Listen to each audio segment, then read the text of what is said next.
Assalamu alaikum. Good evening to everyone.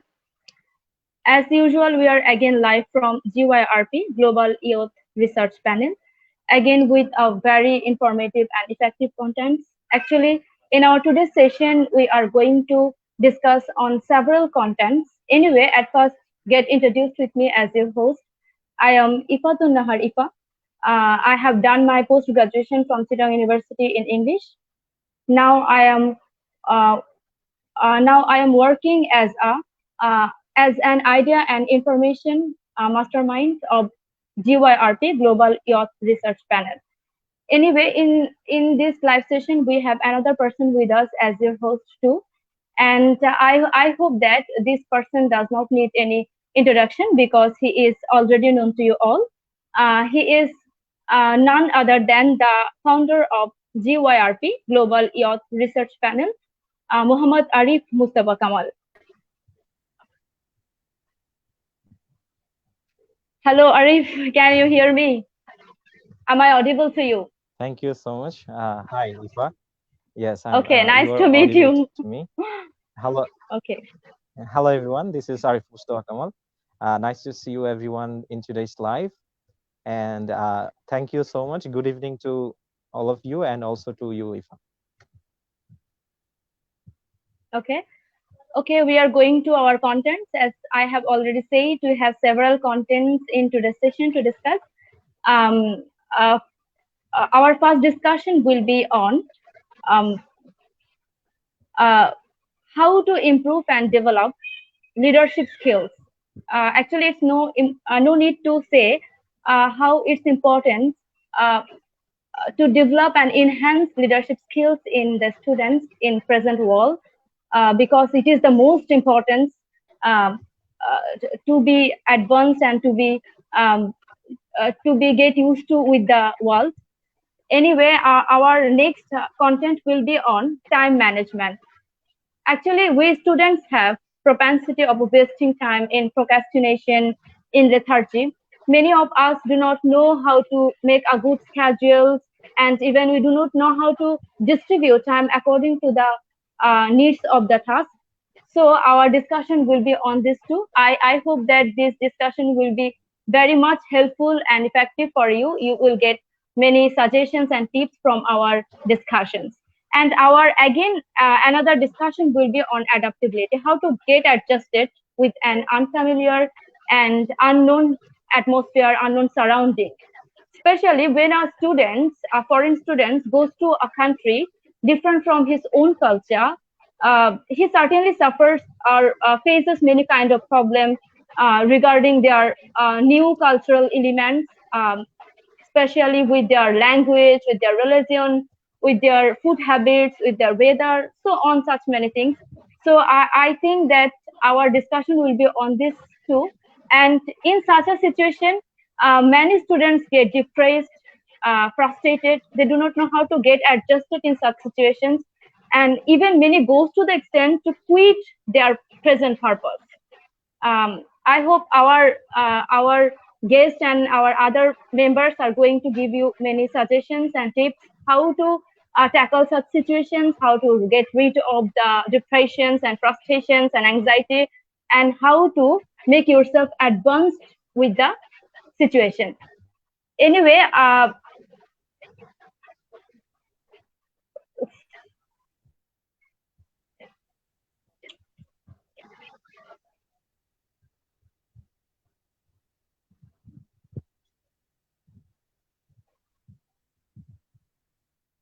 Maybe some troubles in the live discussion. So sorry, let's sorry. wait for a while. Okay. Please continue.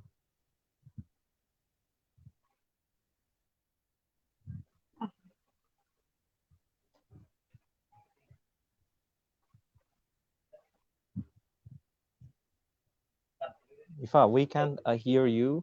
I guess your Can you hear me, face Arif? is Actually, I stuck in have the some screen. connection problem.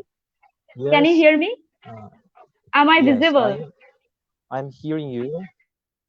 Am I visible? I'm hearing you, but there's some problem in watching. You are not Sorry. visible. In fact, you are stuck in the screen. I think you have to recheck your internet connection. And dear audience, please wait a while for uh, fixing the problems, especially in this period. We are facing several problems regarding internet connection. Maybe because people are using internet at home, and we apologize extremely for that. And also because of the weather, today we had heavy rainfall in Chittagong in our country, Bangladesh. And so far we are facing some problems regarding networks. So we are extremely sorry and apologizing for the Sorry, am I visible to you? network I'm extremely sorry. Actually, I have a problem. And ladies and gentlemen, internet problem. uh, Arif, am I I visible? hope you will take it Arif, positively. Okay. Thank you, Ifa, for joining again. Watching you. And okay. thanks. Yes, Okay, it's sorry. fixed. Actually, Okay. Thank you. I have a internet connection problem. Anyway, as our other um, live sessions, in this session too, we have a guest. Um, our today's guest is a very enthusiastic, dynamic young man, Mohammad Moinul Hassan. Presently, he is residing in Canada near Niagara Falls, and he is pursuing his MBA in business analytics from at Goodman School of Business from Brook University in Canada. He is also working as a vice president in equity and external affairs of Brook University Graduate Association. Apart from this, he is the Continental Director in American Affairs of GYRP. Um, okay, let's welcome our guest to our studio, and let's welcome Mr. Mohammad Moinul Hassan.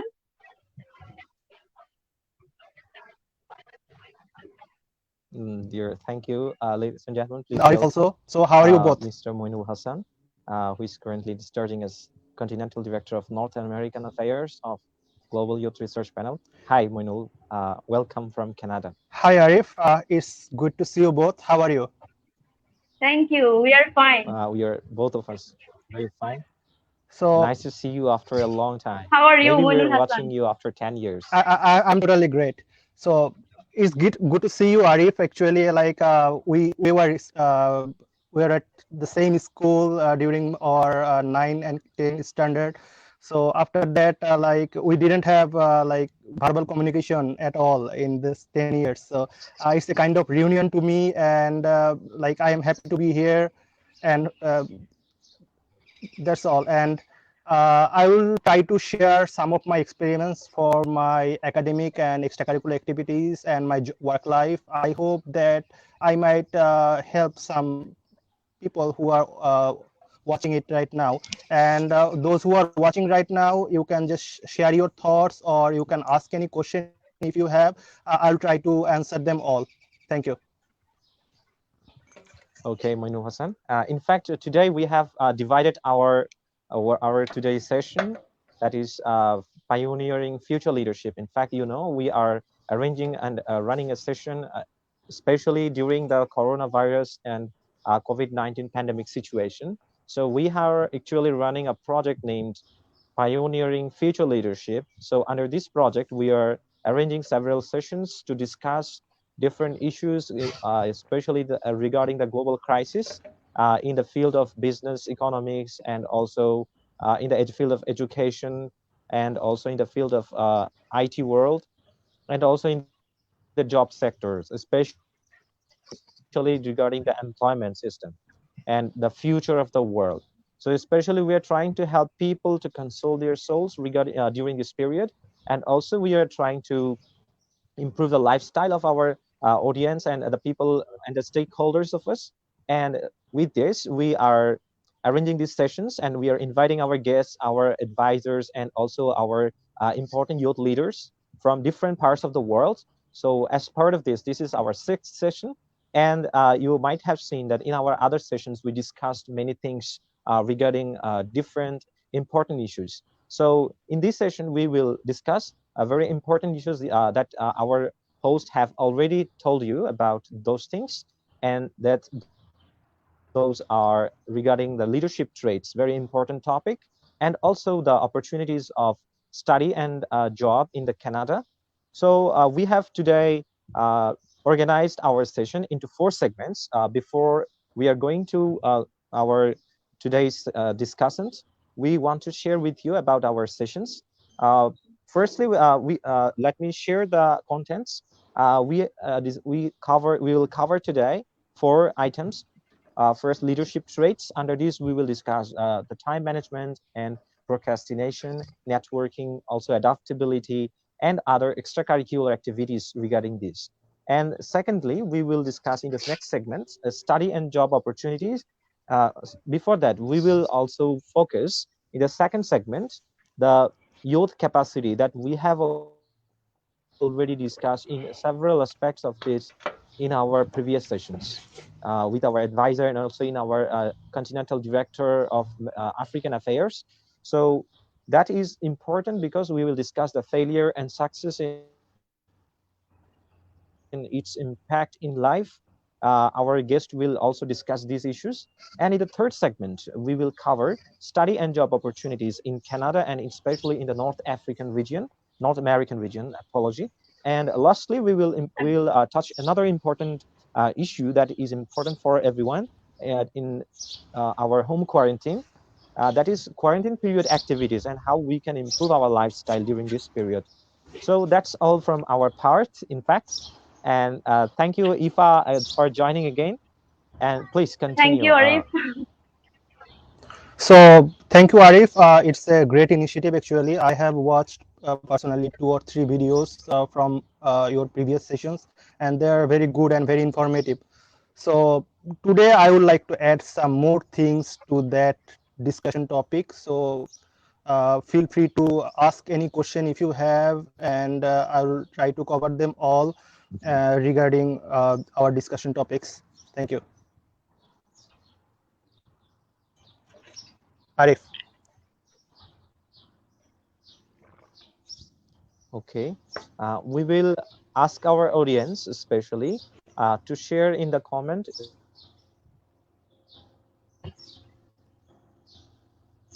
if you really face any kind of problem regarding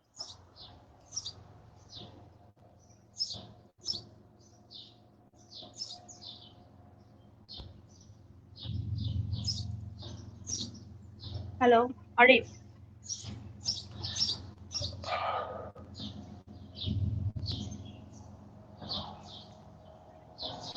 Okay, I think I should move to the content. Our today's topic. Our today's topic was is the uh, how to improve and develop leadership skill. I think you should share your experiences with your journey from Bangladesh to Canada, and how much the leadership skills was helpful for your journey and for your present conditions, present status. And I think you should also give our audience some tips and suggestions regarding this content. Uh, from my belief, extracurricular activities, leadership, those are very important skills to have in our life for our future career, academic, in our day-to-day life. Everything is very I think important Moinul is to achieve. facing some troubles regarding the internet connection we see. So, dear audience, please tell us where are you watching us from, and also Uh, please don't be hesitant while sharing your ideas and also your queries regarding our today's session. And our guest will have the answer. And please make your queries in our comment section. all right, Ifa, let's Wait. continue. So, yeah, Ifa asked me a question, so I am just trying to cover it up. So she asked about the leadership traits. So how I achieved this designation in our university and how I came this far from Bangladesh to Canada. So she asked me to tell something about that journey. So I'm sharing some things with you. Like Keep that in mind. If you want to be in the leadership position, you have to start from the scratch. You have to work voluntarily in different fields as a general member or something. So for me, it was I did so many extracurricular activities in my life. My starting was during my school. I joined in Bangladesh Scouts, and I trained up some important skills from there. In when I passed SSC and joined in Isfahani Public School and College, you may all know who are in Chittagong. So there, when I was there with some friends, I founded a online radio station, which was totally voluntary. It was non-profit, but we were help different local events to cover up throughout the radio as a media partner, and we did some like social activities as well. So from that, my leadership skill started to grow. After passing HSC, when I joined for my BBA at North South University, I was involved in the 2-3 clubs, and I was part of different events organized by North South University. And from there, I got the idea how the logistics works, how the media team works, those kind of things. So it's a step-by-step process. You cannot like achieve something just overnight. It's not possible. So in the Northern University, when I was in the final year, I became the vice president of Association for Information Systems of North South University. So from there, actually, I started to grow my leadership skill by managing like around 100 students, members in my team. And we organized like few successful events, which were totally national, and some minister of our country was guest in there, and like it was a big success. And I also involved in National Career Fair in Brock University, North South University. So I showed those things when I applied for Brock here in Canada. So keep that in mind that if you show the academic, try to show something which are you good at in your resume. It will definitely help you to get like admission in a good university. I can give an example that may help you to understand how important the extracurricular activities is. Extracurricular activities, you can say it like a cherry on the top. If you go to a pastry shop, if you see a cake which is not well designed, there is no cherry, no cream, you will not buy that thing. But if you see a good a, a cake which is very presentable with a good design, cream in it, and there is cherry in the top, you will definitely try to buy that thing because it's attractive in your eyes. So it's very important to become presentable when you apply somewhere, and they must see yourself as different from others. Make yourself unique, which is the matter. And gaining leadership skill must help you in getting those success in your life. For example, like if you go to a job, they will obviously, if you try a managerial position to get, they will definitely look in you some leadership skills you have or not. So that's from me. So Arif, you can continue.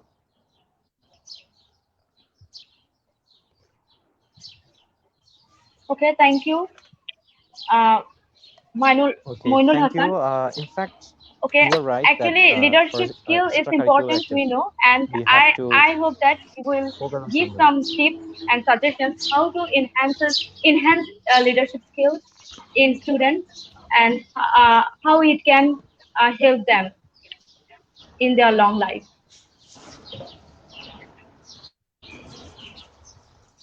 Ifa, could you make your questions again? Maybe we are not No, listening sorry, you properly. just I am saying to give some tips and suggestions to our audience. All right, so we were discussing about Oh, two traits. Like our topic is time management and networking. So I will share those networking. things one by Yes. one. So let's first talk about the time management. It's very important. If you Okay.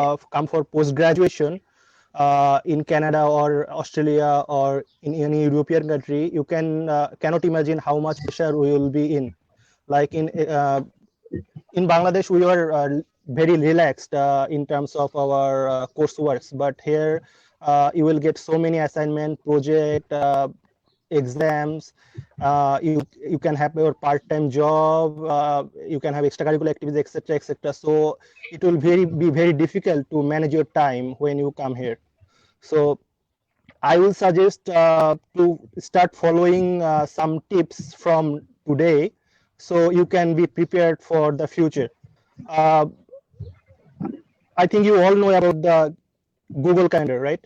Google Calendar, or you can use the default iPhone app from your phone. So whenever something comes up, for example, you have a appointment 2 weeks later, but you know that if you have so much work pressure, you may forget that, right? So I suggest you to, like, whenever something comes up, whenever something like arranged, any event, class, or anything, just add it on your Google Calendar. So it will give you reminder when the time comes. Use that. Another thing is the reminder app. You all know about the reminder app, I guess. So in reminder app, it's a kind of notebook. So every night in that reminder app, write what you will do next day. Plan it ahead. And how you can plan? Just list it out, 1, 2, 3, 4, 5, like serially, what are the things you need to do tomorrow, and prioritize which one is the most important thing and which was the less important, then less important, then least important. Like that, just make it a serial and write it on the reminder app with the time you allocate, how much time you allocate for each job. For example, you have a appointment for 1 hour, right? So what you can do is to make some gap with this appointment. Like, for example, appointment is 1 hour, you keep 30 minutes for going there. Like, for example, you are in Motijil, you want to go to Rajarbagh. It will take 15 to 20 minutes to go there. So keep that in mind when you make the schedule for next day. And another thing is breaking down the task, which I already mentioned, that you should break your task down. That's how you will feel more comfortable when you start those tasks, because you will know that how much time you are allocated for each one. If you delay one task, you can be understand that the next task will be delayed also. So try to strictly maintain that schedule which you done the previous night.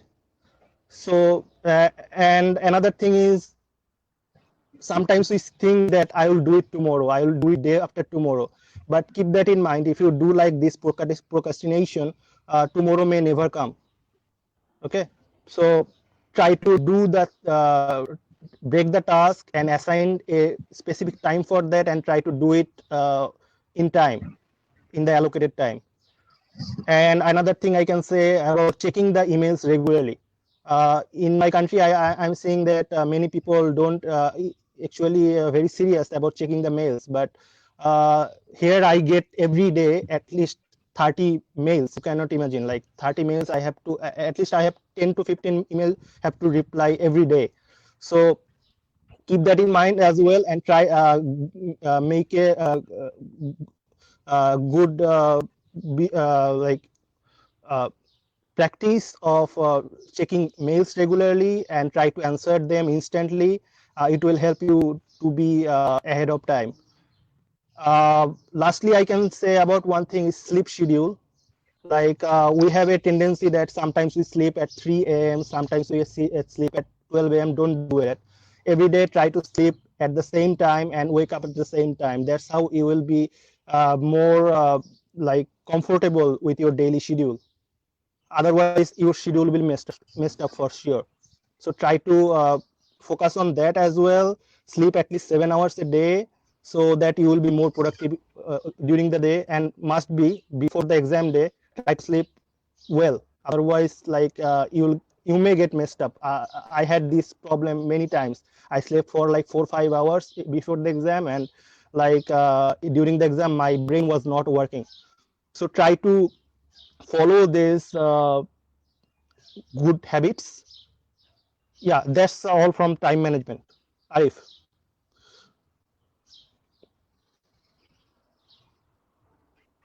Thank you, Moinul, for that. Okay, Especially thank you. many people struggle from time managing. And what about you, Ifa? Uh, have you ever faced Actually, any sorry, kind I of have echo problem sounds. I cannot hear properly. Anyway, sorry for my inconvenience. Anyway, I have another question from Moinul. Thank you for your very effective suggestions. Actually, it's really informative, and I hope that it would help our audience.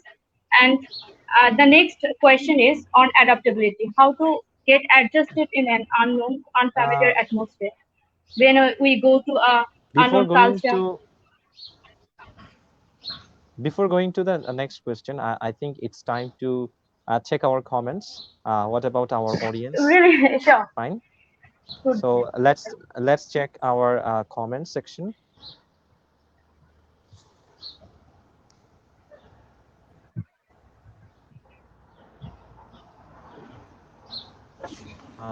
We have a comment from MD Akhlaqur Rahman. He's from Khulna. Hello, Mohammad Arif Mustaq Kamal bhai. Thank you for joining us from Khulna. He is the divisional director of Khulna division of GYRP. And also we have another person, Noshin Shamim. Good evening. Thank you so much, Noshin, for joining. She's our editor of the Department of Idea Bank Management of GYRP. And next we have Saiful Islam Sohan. Nice to see you, brother. Thank you, brother, for joining us.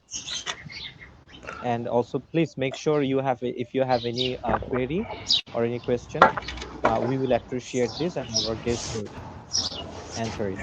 Shahadat Hussain Sujan. Assalamu alaikum.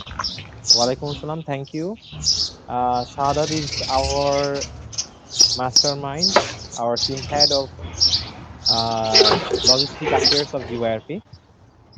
And he's a very energetic guy.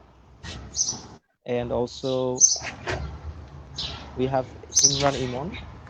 He's editor of media affairs of Global Youth Research Panel, and he's a splendid guy, stupendous people. Thank you, brother, for your appreciation.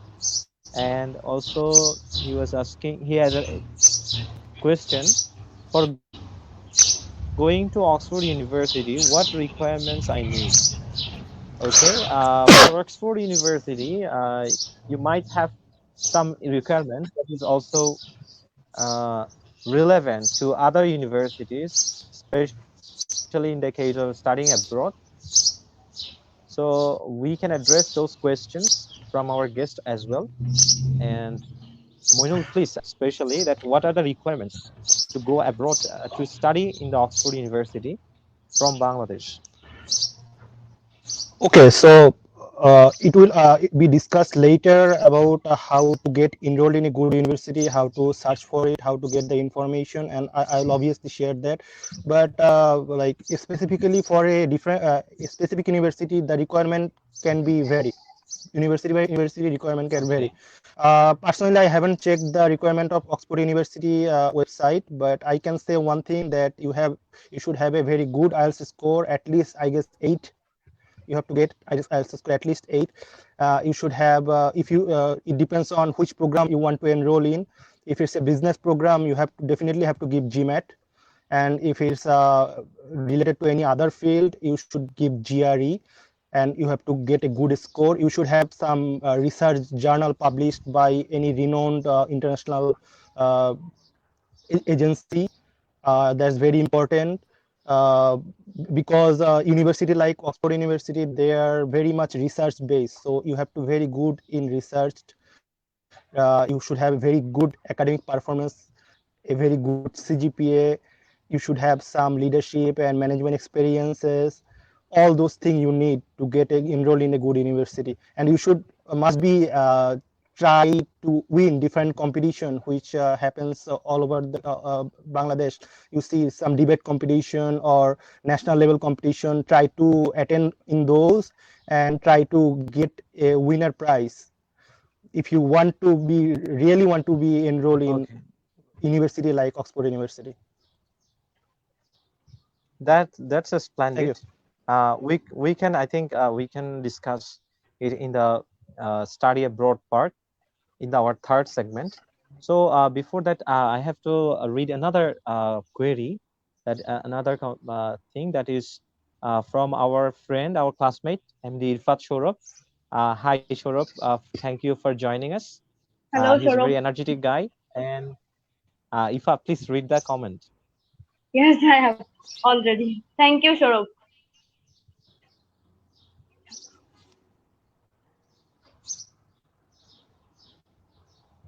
We have to go into our previous comment. We missed the previous. Actually, Shorab asked that. Nice to see you all. I am very curious about networking. Want to know how to build it effectively. Thank you, Shorab, for the question. In fact, you have posed the question into the right place. Actually, we have such a person as a guest tonight with us. He's expert in networking from his school life. So he can discuss right now in this segment, this part, that how we can effectively network, use our networking skill, and what are the details of the networking skill. So I will ask Moinul to address his question and to clarify him about this. Yeah, you will be glad that networking is one of our topic for today. So definitely I can share some ideas about networking.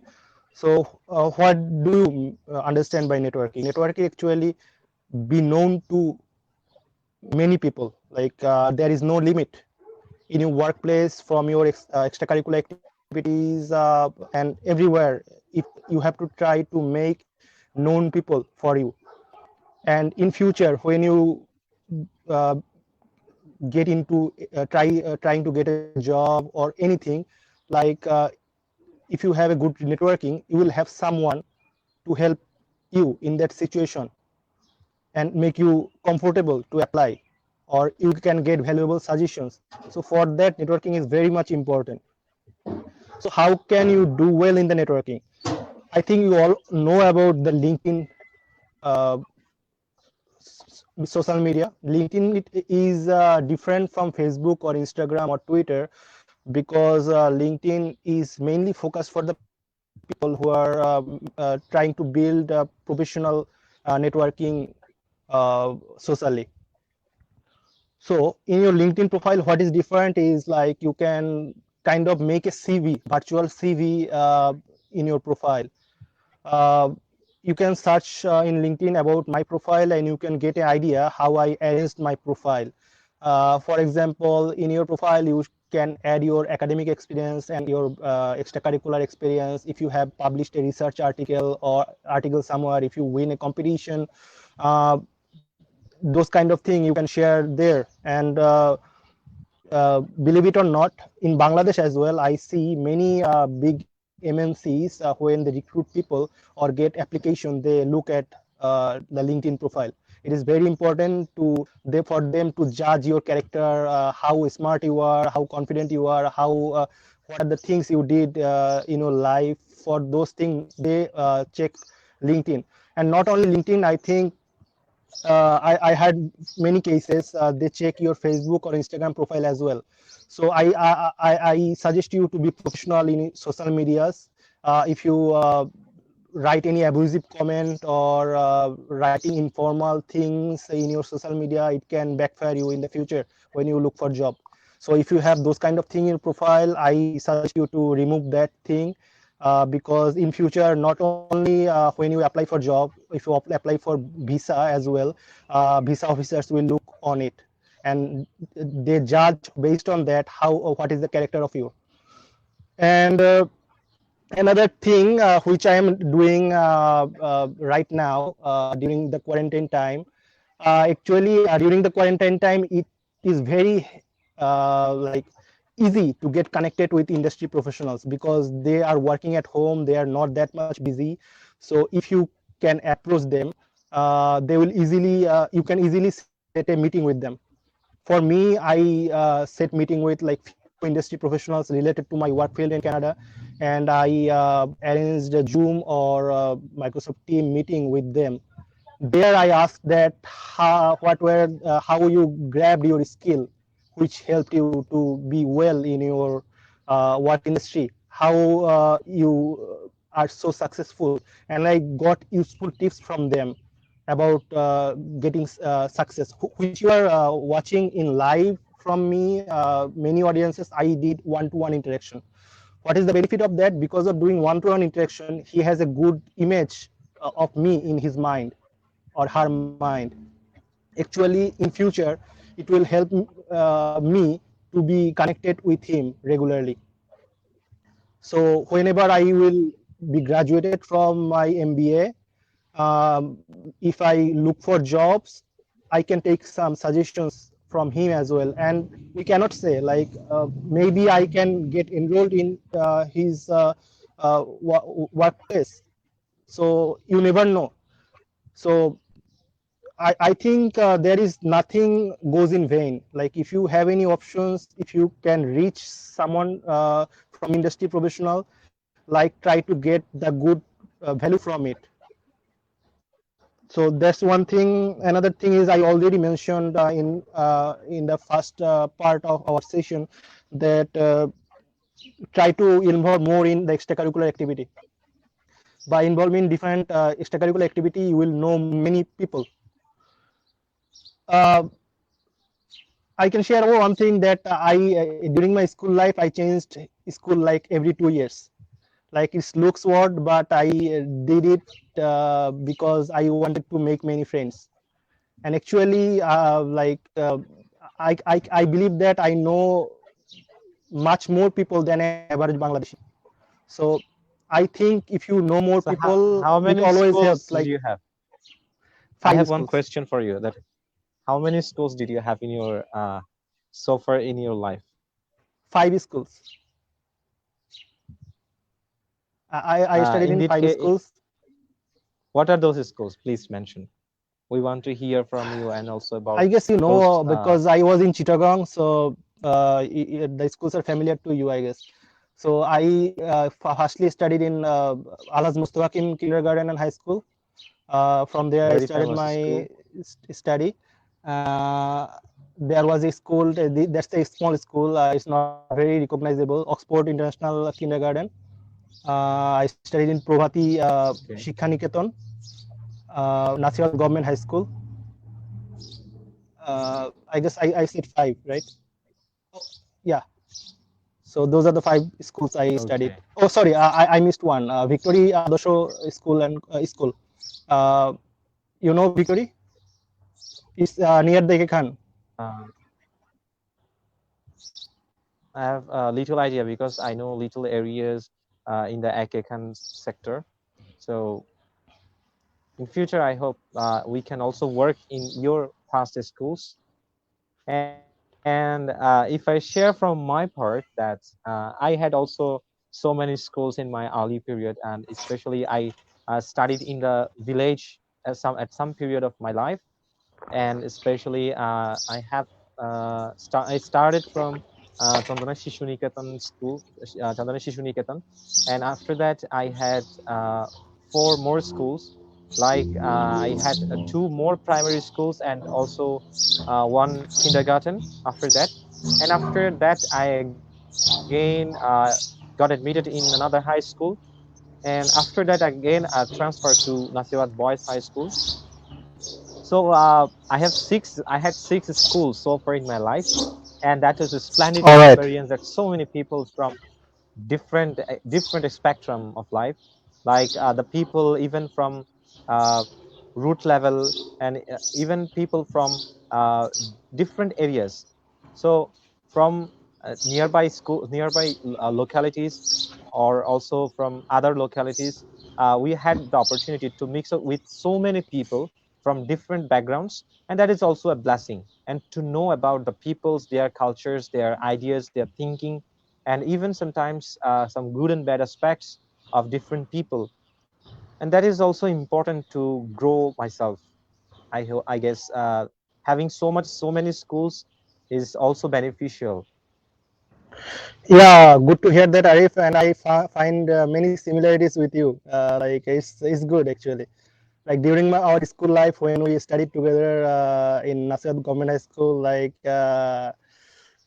we are the same. Like I was very introvert person, you were as well, and like we recovered that by doing different extracurricular activity.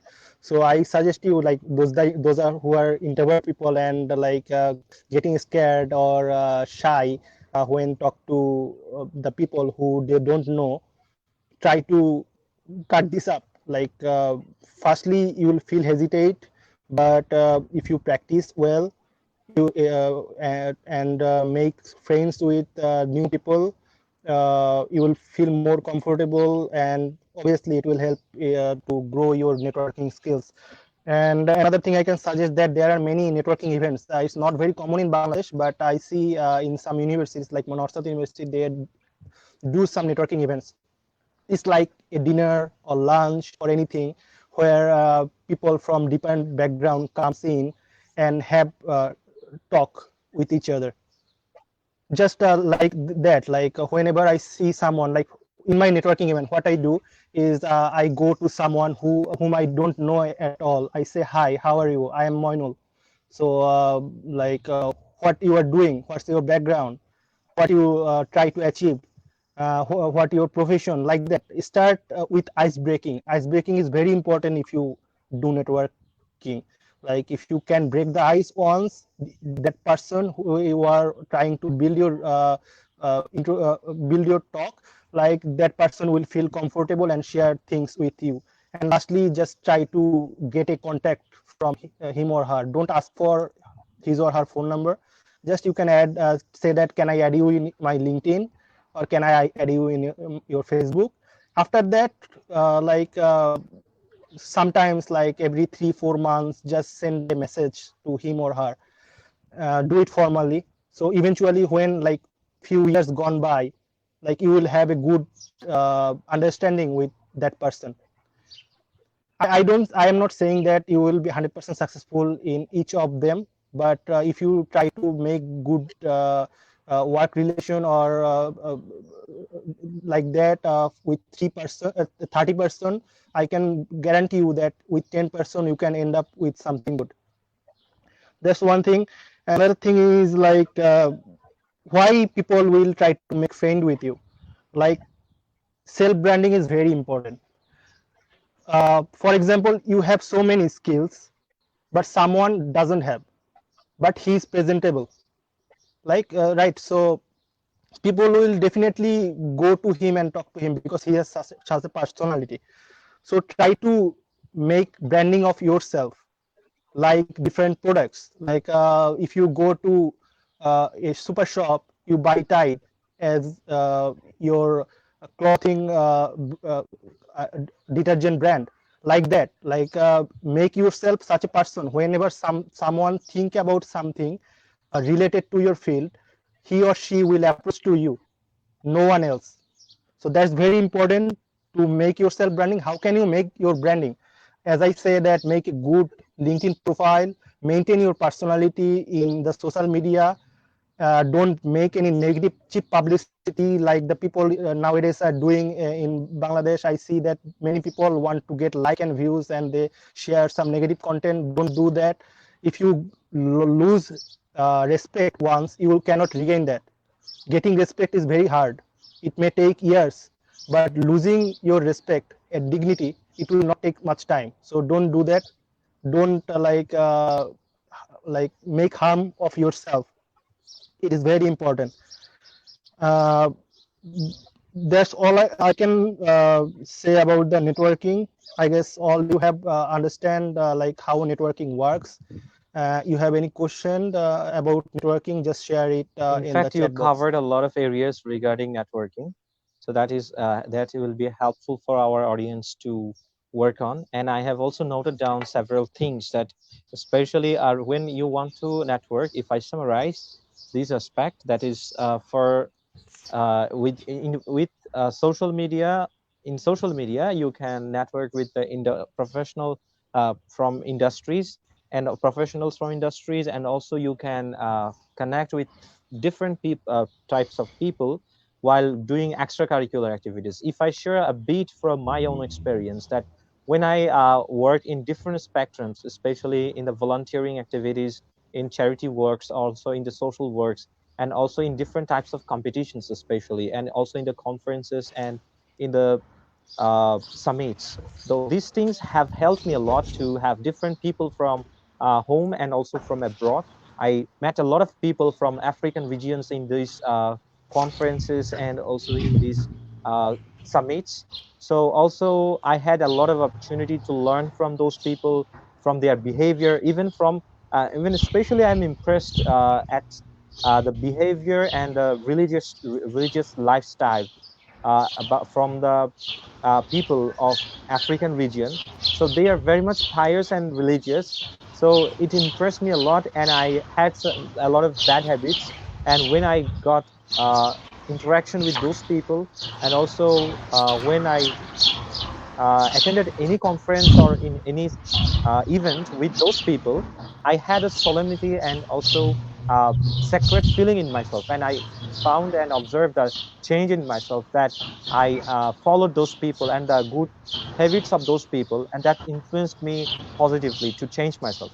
So it is very important, especially in the field of networking, that when you are mixing with so many people from different areas, and you can have the cultural knowledge about those people, their culture, their language, and also the good habits and thinking and attitude of those people.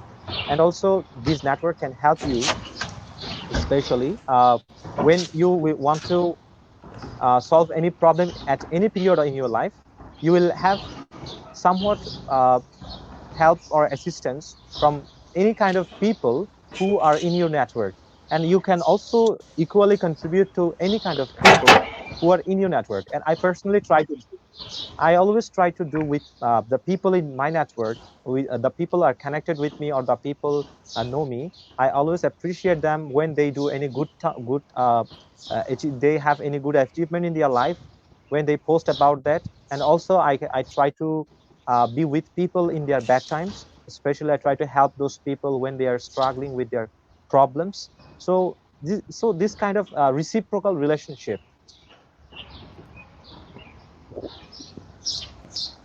if to solve their problems. So I think if you can manage the network and have a good relationship with people by interacting with them in the healthy manner, it will be helpful for you to have a good network and maintain a network and utilize that networking skill in your life.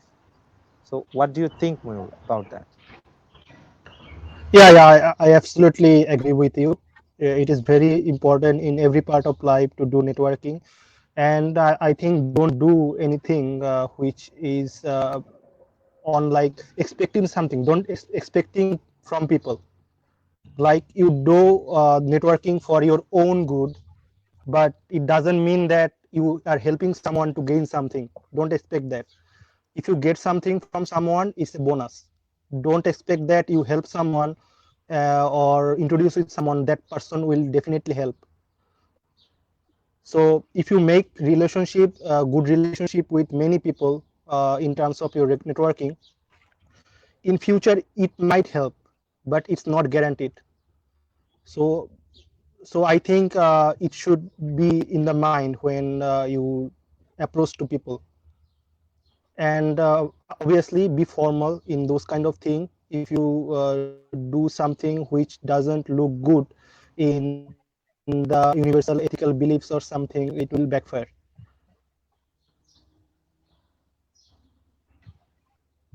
Okay, fine. So apart from the networking skill, if you have really have any kind of uh, more things to know and learn about networking skill, also about networking, you can drop questions in our comment section, and also you can email us, and you can also make your query in our Facebook page, and will surely answer your question. So we have another comment here that is from our uh, fellow from Department of Media Affairs, Fahmida Faiza Haq. She is currently a student from A level, and she commented, "What sort of job facilities are available for us while staying at our home on the behalf of this?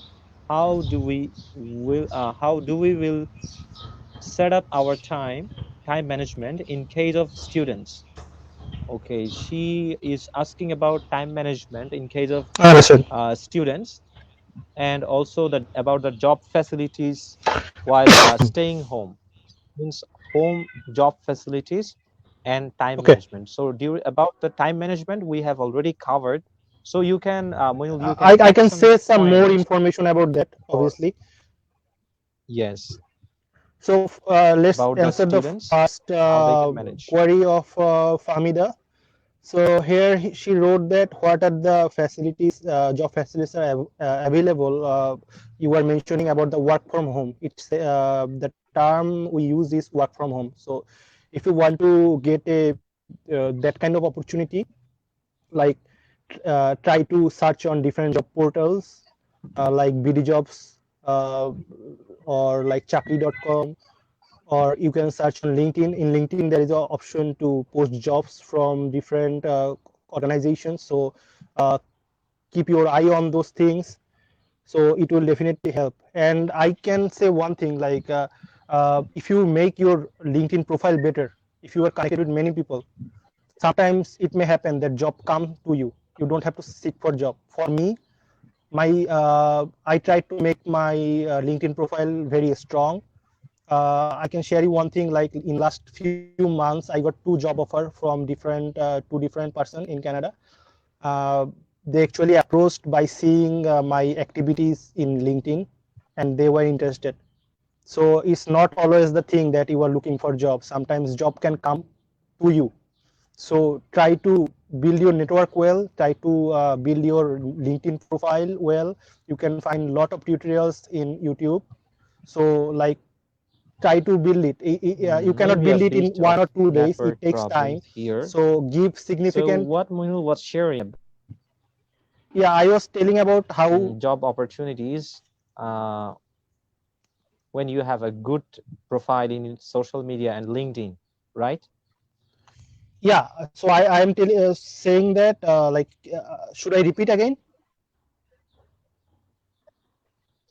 You can repeat. Also, I can summarize it that Moinul shared his experience that he maintained his LinkedIn profile, and he updated what kinds of things he is doing, and what kinds of skills and achievements he had, and what kinds of activities and experiences he had so far in his life. He added all those things, and these things especially helped him a lot. And also he found some visitors in his LinkedIn profile who were especially some industrial professionals who had offered him a lot of jobs. So the fact is that he is trying to clear that is when you will have a fresh personality and a wonderful updated profile in LinkedIn or in social media, especially you will have the attention from the employers who will certainly will come to you to hire you, even wherever you are, in being at home or abroad. You will receive those kind of opportunities from the offer, this kind of offers from those hirers, right, Moinul? Yeah, so one thing to add more is the credibility. In Bengali, we can say Bishwas Jogota, right? So you should Right. build your credibility in your LinkedIn. That if there are some frauds who like mention something which they didn't do, so increase your credibility with every job positions or any like experience. Just give some evidence of it. You can add a recommendation letter, or you can add a like testimonial or something which can make your profile credible. Another thing is LinkedIn recommendation.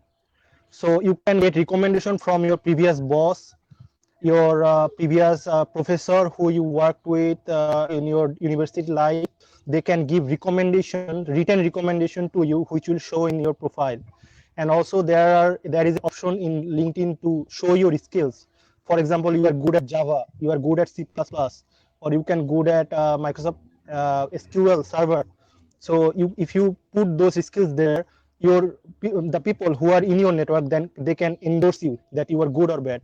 So make sure that at least 40-50 people in your network endorse you that you are good in those skills. It will very helpful, and people who see your profile, they will really easily understand that you give all information are truth. All information you given are truth. So it is very important. And her other question, I heard that she said about how to be productive, I guess, or something. Can I see the comment again?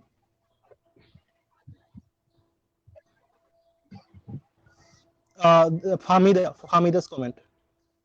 Actually, her comment was how we can utilize our home quarantine. Yes, here is the comment.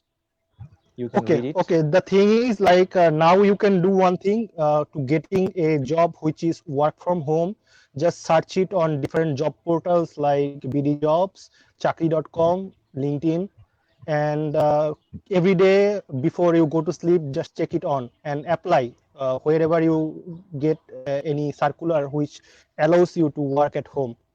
So it is very important. And how you can be productive there, like if you are a student, if you study now, you should like many of us are addicted to social medias.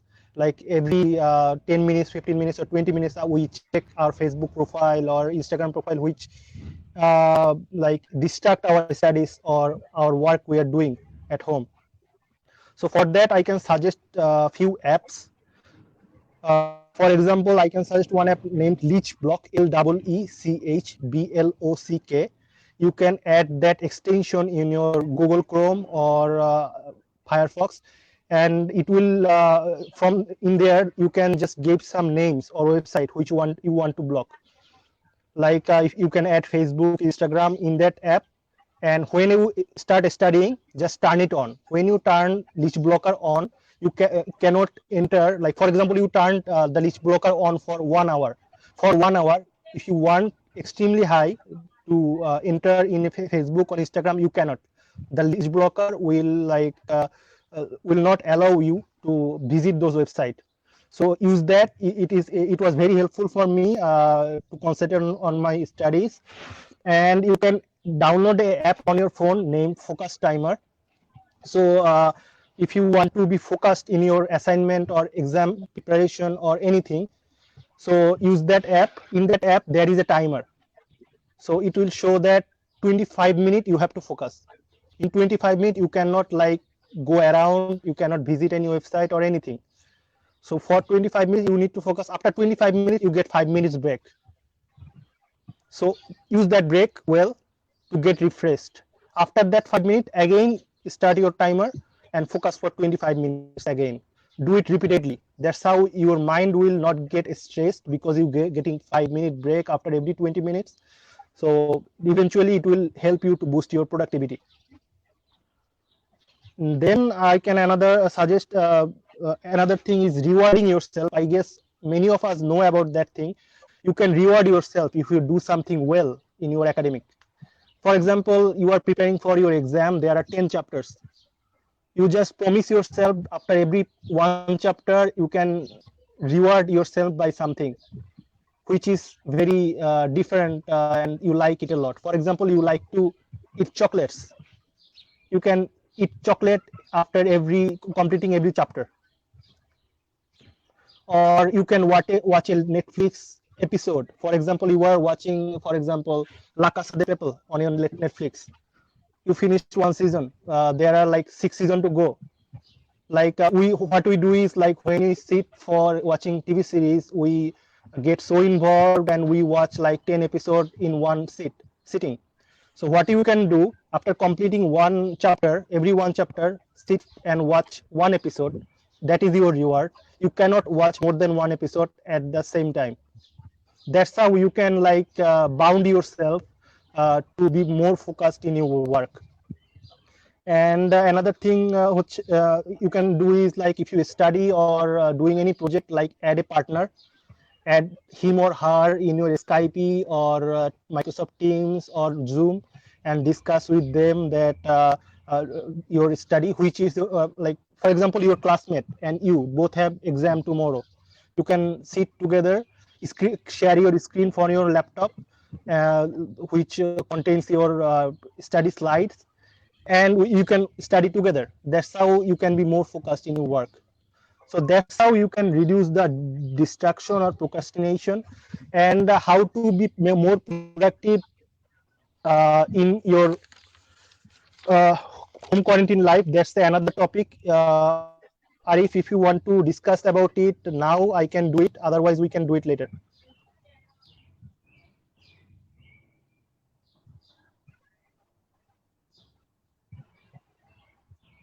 Pardon, I didn't get you, Moinul. Could you repeat? So I was saying that there was a topic in our discussion that how to be more productive during the quarantine.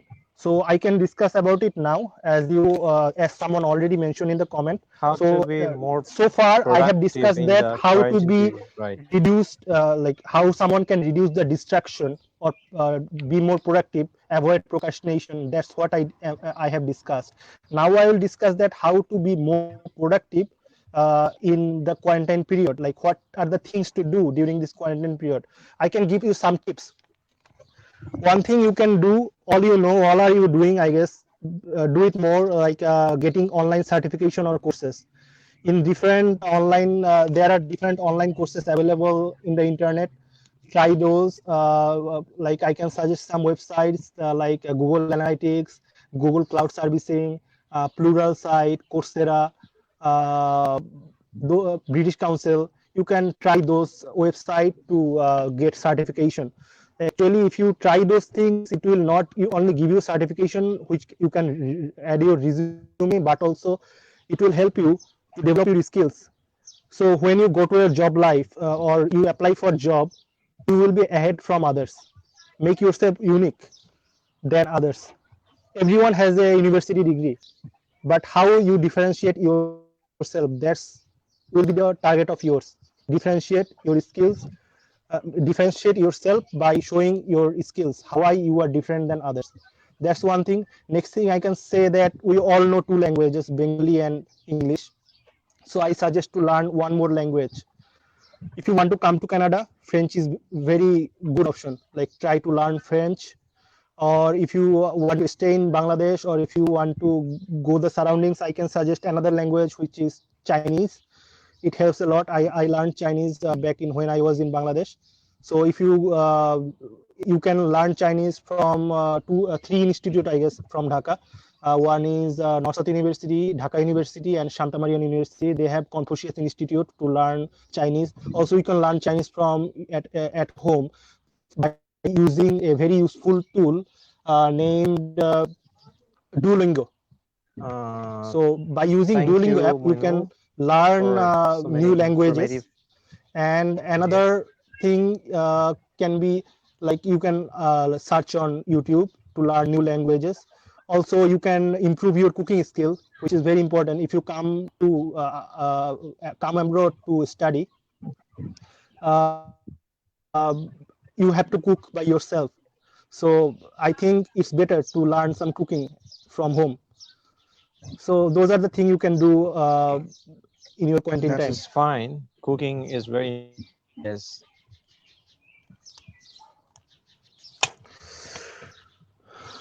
Cooking is very interesting. Yeah. Even uh, most of the boys, right nowadays, they are learning cooking, and it is not limited to boosting skill only for girls. In fact, boys are also cooking, and in fact, we should not limit any kind of life skills. In fact, So you don't have any other to options any actually. gender. This is very important that whenever we want to lead life abroad or in isolation, or we are leading life in a different place where we are living single. So in that case, we need a lot of skills that is often done by women. So in that case, I will say we should not limit our required skills to any kind of gender. I completely agree with you about that. Cooking is very important. Like for example, for me, there Let's is no other option than cooking. I have to cook by myself, otherwise I have to starve. So I had to learn cooking when I came here. But because so learning cooking is little different difficult, because when you come here you will have so busy times. So learning something new will be a trouble. So I suggest you to start learning cooking from now on when you are staying at home during the quarantine. Okay, you said you learned cooking. Okay, we have someone with us from whom we can make a little bit taste of you. So I will go to Eva. Please share about your cooking ideas with us, and also I will ask you to take a little test from Moinul that if he really knows cooking or he's lying with us. Actually, it is not So, important dear that audience, we will only. have a little test from our guest. Anyway, Okay, let's it's not start. important that only women should cook, but I am not too much accustomed to cooking. Actually, my mom cooks very well, and I love to taste. Anyway, I also know how to cook, and when I have different dishes to taste, I definitely give a try to it by cooking. Anyway, it's very interesting topic because cooking is an art.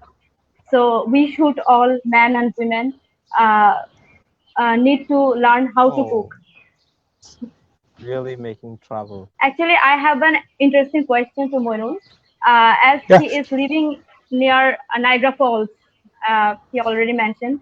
Uh, so please give some your experiences about your surrounding, your atmosphere. So Niagara is a part of Ontario. So Niagara is a region. Under that, there are like few cities. The largest city's name is St. Catharines. That's where I live. From St. Catharines, the Niagara Falls is like 25-minute distance by car. So it's really great that you all know that Niagara Falls is one of the seven wonders in the world. So it's really great. I went there few times. Nowadays, I don't get time to go there, but still, like it feels good that such a natural beauty is nearby uh, my home. And as you can see that I can show you. So it's very natural. Oh, beautiful. My area, there is no pollution. The air is so clean, and like I like living in here. It's a kind of urban, rural vibe here. Like there is no pollution or any sound of different cars or rickshaws or like that. Like it feels so great. I am enjoying the environment. And about the weather, I can say that Canadian weather is very unpredictable. And in different region of Canada, weather is totally different. So I can share the weather about something about the weather here in St. Catharines. So it is near Toronto, so I can go to Toronto. The capital of Ontario is 1.5 hours distance, so it's very similar to that city. So our weather is kind of like we have like four seasons: winter, fall, summer, and spring. Okay, so now we have the spring going on.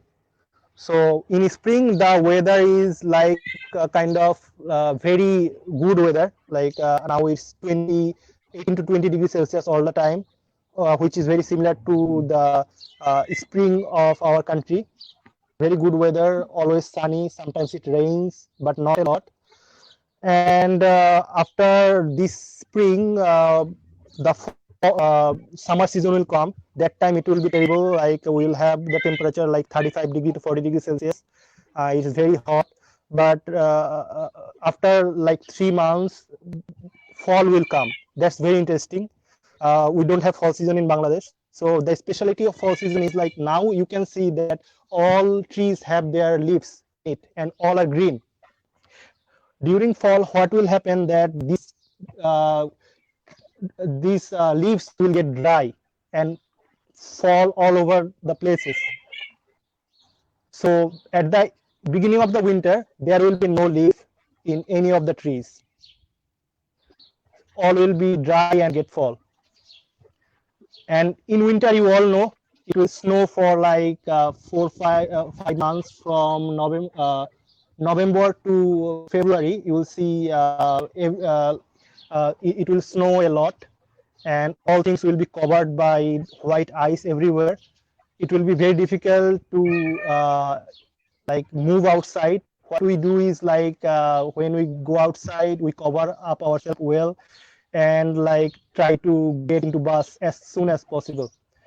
But the good thing is everywhere in our house or university area or anywhere, all of the places have heater in it.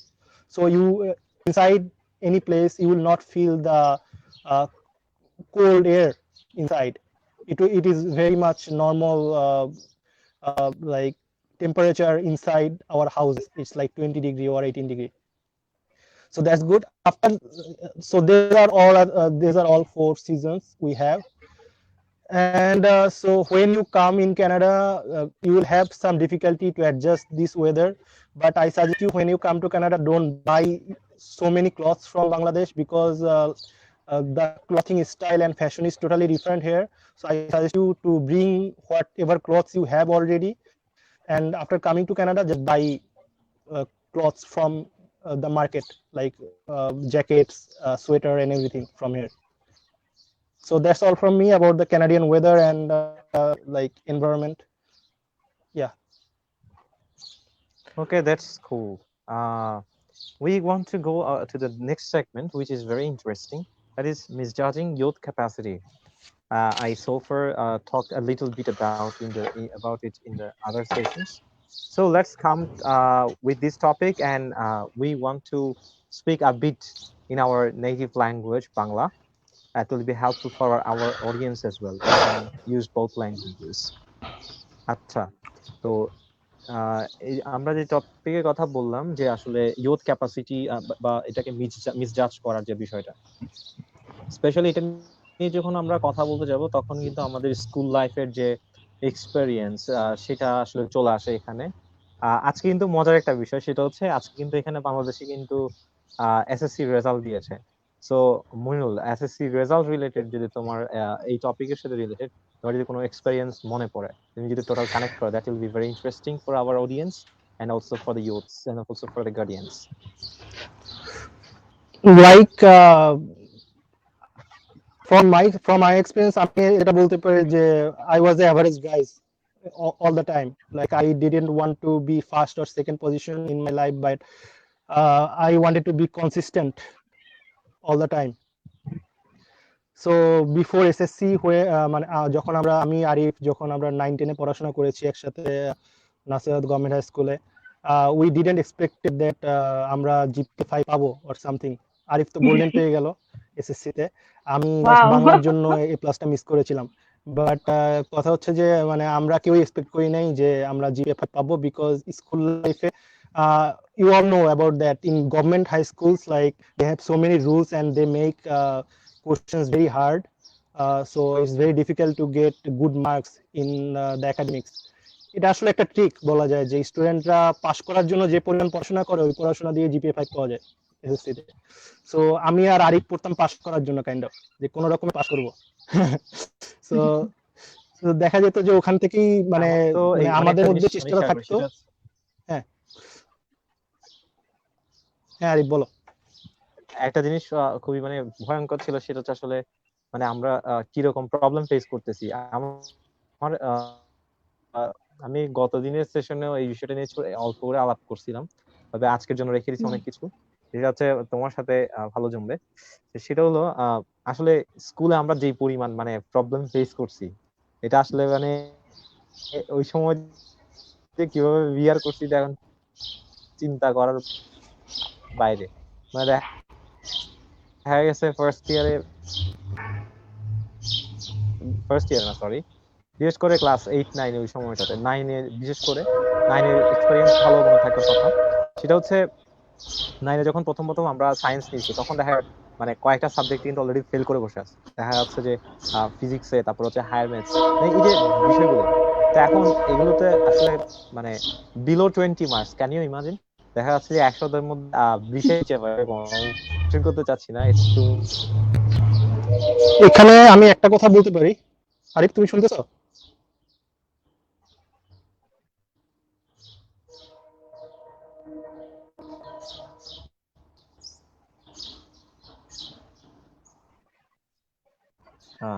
তো দেখা গেছে যেমন আমি বলি, higher ম্যাথসে দেখা গেছে পাইছি কত, হায়ার ম্যাথসে পাইছি 13 তারপর হচ্ছে ফিজিক্সে পাইছি 19। এরকম হরিবল ফিগার, এগুলো তো মানে ভয়ঙ্কর একটা অবস্থা। তারপরে সায়েন্স কেন নিয়েছি, এই ধরনের অনেকগুলো কোয়েশ্চেন। এই যে ব্যাপারটা মানে একটা সাবজেক্টে ইনিশিয়াল লেভেলে যখন আমি ভালো করতে পারতেছি না, তখন হচ্ছে আমাকে কি ধরনের কেয়ার করা উচিত, বা আমার ক্যাপাসিটি কেমন, how I am as a person from childhood, আমার অ্যাজ এ স্টুডেন্ট আমার ক্যাপাসিটি কিরকম, এইটা মিস।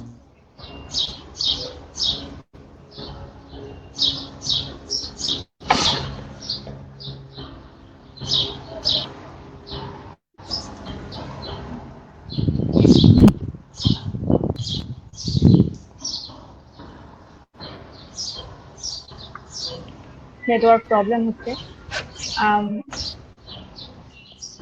আরিফ,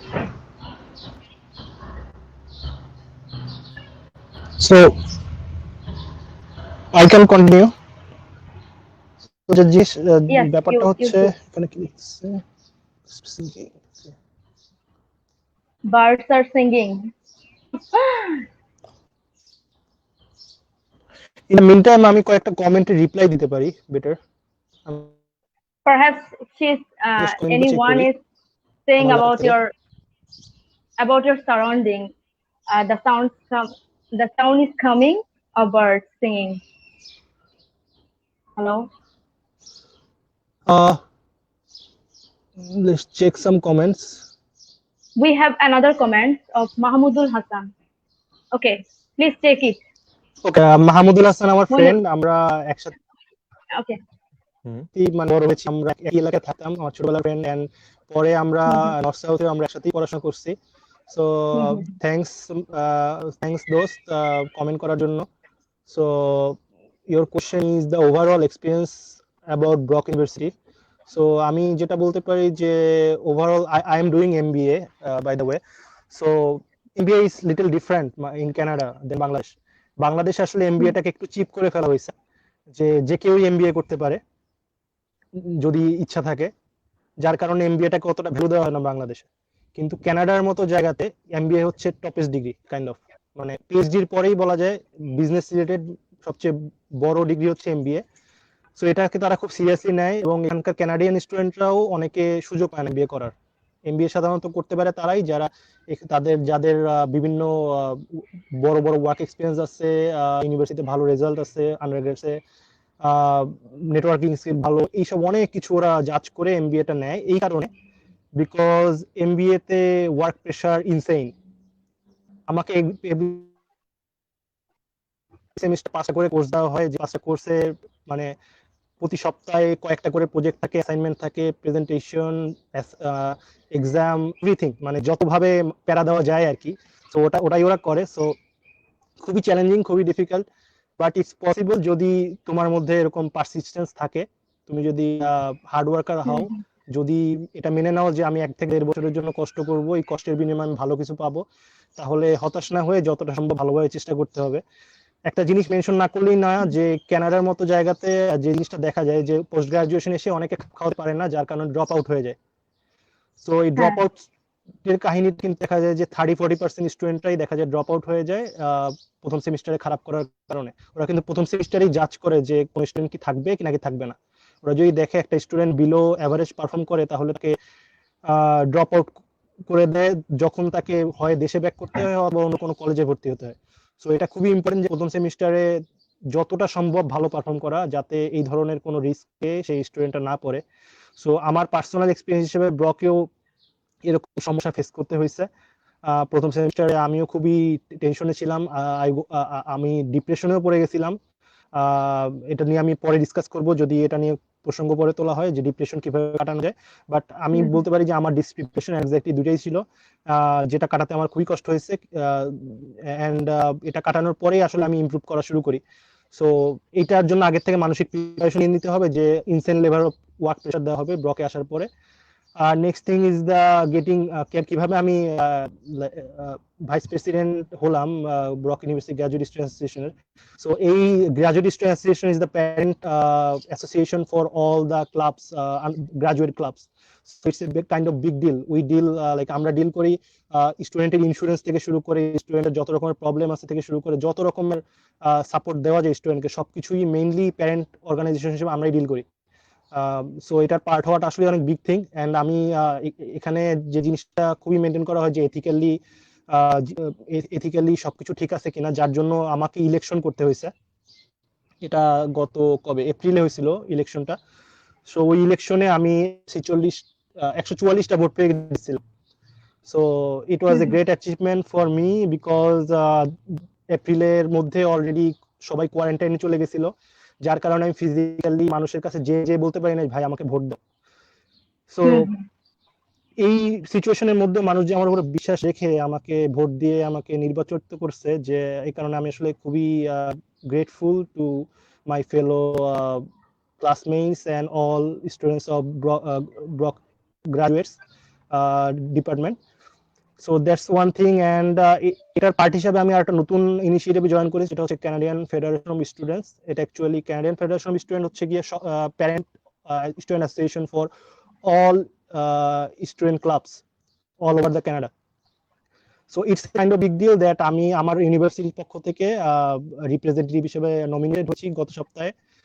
সো আমি হচ্ছে গিয়ে আমাদের ব্রক ইউনিভার্সিটির যত রকম স্টুডেন্ট ইস্যুস আছে যেটা নিয়ে গভর্নমেন্টের সাথে কাজ করতে হবে, সেগুলো আমি এই প্ল্যাটফর্মের মাধ্যমে ডিল করব।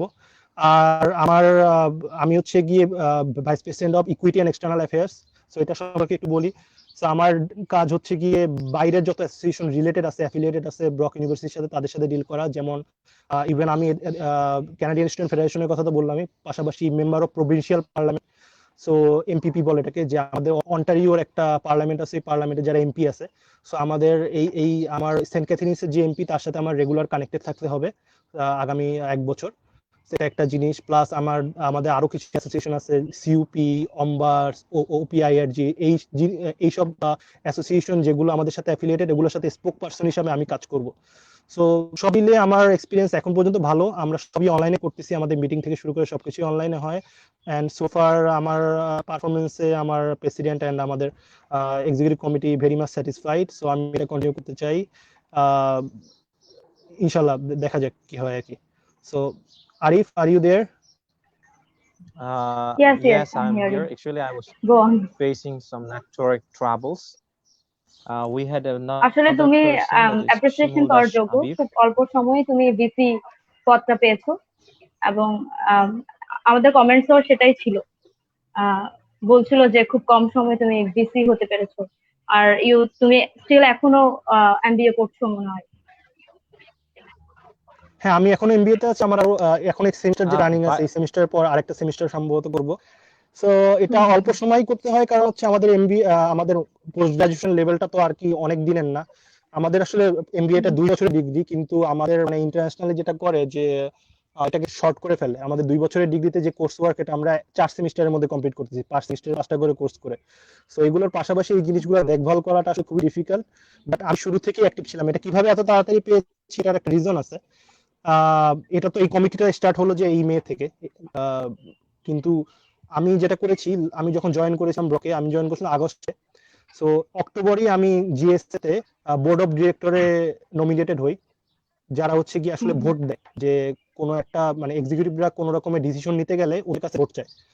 তো আমি ওই বোর্ড অফ ডিরেক্টরের পার্ট ছিলাম। প্লাস আমি স্টুডেন্ট এক্সপিরিয়েন্স কমিটি একটা আছে ভাইস প্রেসিডেন্ট ইন্টারনালের আন্ডারে, সো ওটাতে আমি পার্ট ছিলাম। এন্ড আমি একটা ইভেন্টও অ্যারেঞ্জ করেছিলাম যে স্টারলাইট গালা, ইটস এ গালা প্রোগ্রাম, যেখানে হচ্ছে গিয়ে মিউজিক্যাল ছিল, অ্যাওয়ার্ডস ছিল, এটসেট্রা। সো এই জিনিসগুলো আমি খুব সাকসেসফুলি করতে পারছিলাম, যেটা আসলে আমাদের ব্লক স্টুডেন্টদের কাছে আমার একটা ভালো একটা ইমেজ তৈরি করে। এই কারণে আসলে ভোটের মাধ্যমে জেতার একটা এটা বড় কারণ যে আমার কম্পিটিটর যে ছিল সে এতটা পপুলারিটি মানে আমার মতো ওয়েল নোন ছিল না ক্যাম্পাসে। সো এটা হয়তো একটা কারণ হতে পারে পপুলারিটির একটা ব্যাপার। ইলেক্টেড হওয়ার জন্য।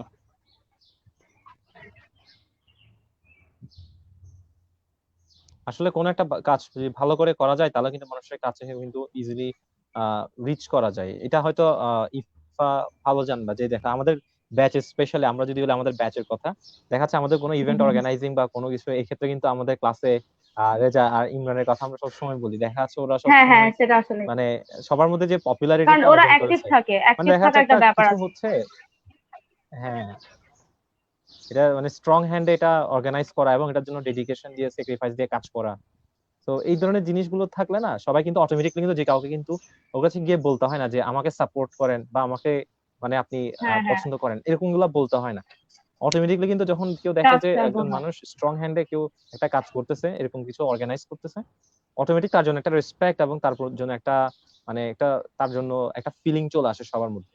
তো এই এই দিক থেকে মনে হয় তোমার এই জিনিসটা অনেক বেশি সাপোর্ট দিয়েছে। যদি একটা ইভেন্ট হয়েছে নতুন একটা জায়গায়, সবাইকে অর্গানাইজ করা এবং সেটা সাকসেসফুলি কমপ্লিট করা, এবং এটা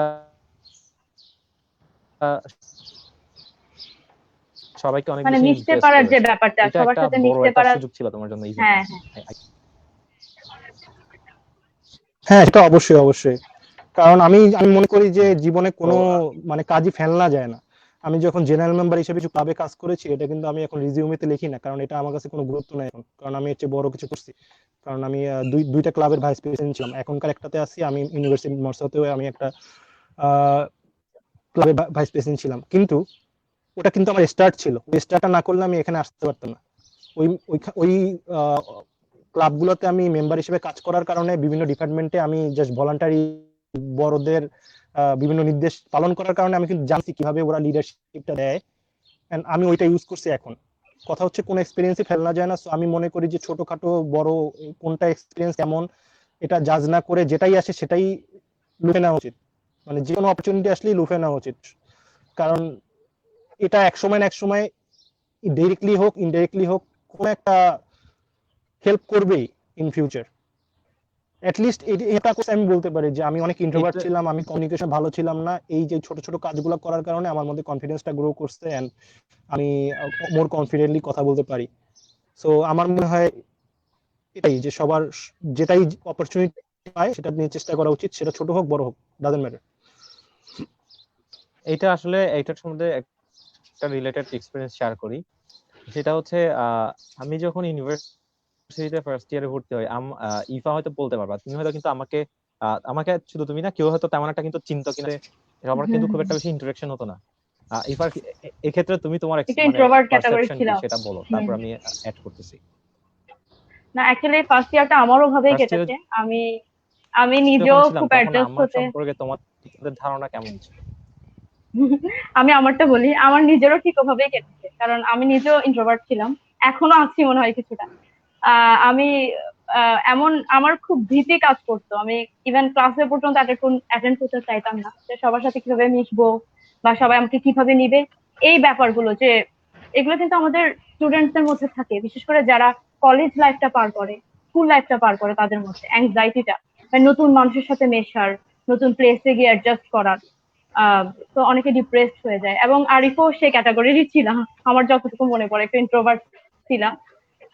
এই ধরনের অর্গানাইজেশন করতে করতেই তো এখন অনেকটা আমাদের মধ্যে ফ্রেন্ডশিপ হলো এবং সবার সাথে মেশার একটা ব্যাপার চলে আসলো। হ্যালো আরিফ। সো আমি একটা জিনিস বলতে পারি আরিফ, ইফা। সো আমরা যে কথাটা বলছিলাম যে ইউথদের কেন মিসজাজ করা হয়, এটা আসলে আমাদের নেচার, এটা শুধু এখানে বাংলাদেশি না, এখানেও এরকমই করা হয়। বাট কথা হচ্ছে নিজের উপর সেলফ বিলিফটা থাকা উচিত। আরিফ যেটা বললো যে আমরা অনেক সময় নেটওয়ার্ক একটু প্রবলেম করছে, ফেল আমরা করেছি, অনেক সময় কথা ভালো মিস করতে করে পারি নাই। ফেলছি। ফেইলিয়ার কোনো সমস্যা না, আবার বলা হয় যে failure is a pin of success, that's true as well. কিন্তু ভুল থেকে শিক্ষা নিতে হবে। তুমি যদি ভুল থেকে শিক্ষা না নিতে পারো হ্যাঁ হ্যাঁ তাহলে তোমার ওই ফেল করাটা আবার হবে। ঠিক আছে, আমি এক্সপিরিয়েন্স শেয়ার করতে পারি। আমি যখন কমার্সে ভর্তি হই, যখন এইচএসসি ফার্স্ট ইয়ারে, আমি প্রথম মিড টার্মে আমি অ্যাকাউন্টিং এ ফেল করি, কারণ আমি অ্যাকাউন্টিং কোনো নলেজ ছিল না, আমি সায়েন্স ব্যাকগ্রাউন্ড থেকে ছিলাম। যখন আমি ফেলটা করলাম তখন আমার রিয়েলাইজেশন হলো অ্যাকাউন্টিং এর কিছুই জানি না। তখন আমি দিনরাত পড়াশোনা করলাম অ্যাকাউন্টিং, যার কারণে আমি কিন্তু এইচএসসি তে অ্যাকাউন্টিং এ ক্লাস পেয়েছি। রাইট, সো আমি এটাই মনে করি যে ফেইলার হতেই পারে মানুষের লাইফে, ফেইলার মানে সবকিছু শেষ না। There are thousands of ways to become successful in life, but the thing is you have to learn from your failure. শুধু নিজের ফেইলার থেকেই না, আশেপাশে মানুষজনের ফেইলার সম্পর্কে জানতে হবে। একটা মানুষ ফেল করেছে কিন্তু সেই ফেইলারটাকে শিক্ষা সাকসেসফুল হয়েছে। শুধু নিজের এক্সপিরিয়েন্স থেকেই না, অন্যদের এক্সপিরিয়েন্স গুলো জানতে হবে যে কিভাবে সাকসেসফুল হওয়া যায় এইসব মানে এই ধরনের ঘটনা ঘটলে। সো এটা আমি মনে করি। আর নিজেকে কখনোই আন্ডারস্ট্যান্ড করা উচিত না। You don't know what you are capable of. মানে তোমাকে অবশ্যই আইডেন্টিফাই করতে হবে যে তোমার আসলে কোন দিকটায় তোমার স্ট্রেংথটা আছে। এই আইডেন্টিফাই করাটাতে কিন্তু সময় লেগে যায়, আমরা অনেকে এটা করতে পারি না, কিন্তু আমার মনে হয় এটা লেগে থাকা উচিত। যেমন এবং ট্রাই করা উচিত। যেমন ধরা যাক আমার হয়তো ফটোগ্রাফি স্কিল অনেক ভালো, আমি ফটোগ্রাফিতে অনেক ভালো করবো, কিন্তু আমি এটা জানিই না ফটোগ্রাফিতে আমি ভালো করবো। আমি যদি চেষ্টা না করি আমি কিভাবে জানবো? আমি যেটা করতাম, আমি পার্সোনালি অনেক কিছু চেষ্টা করতাম, নতুন ল্যাঙ্গুয়েজ লার্ন করার চেষ্টা করতাম, নতুন সফটওয়্যার ট্রাই করতাম, ফটোগ্রাফির কোর্সও করছি আমি পার্সোনালি। সো এরকম আমি অনেক কিছু ট্রাই করছি, করে করে আমি বুঝতে পারছি যে আমি কোন দিকটা আসলে ভালো। তো এই কোন দিকটা আমি ভালো, এই জিনিসটা আইডেন্টিফাই করার পরে কাজ করতে হবে, এটা ডেভেলপ করা, যে এটা কিভাবে এই সেক্টরে ভালো করা যায়। আর একটা জিনিস হচ্ছে কি, আমি যেটা নিয়ে খুব ইম্পর্টেন্ট ডিসকাস করার জন্য যে টপিকটা নিয়ে, সেটা হচ্ছে গোল সেটিং।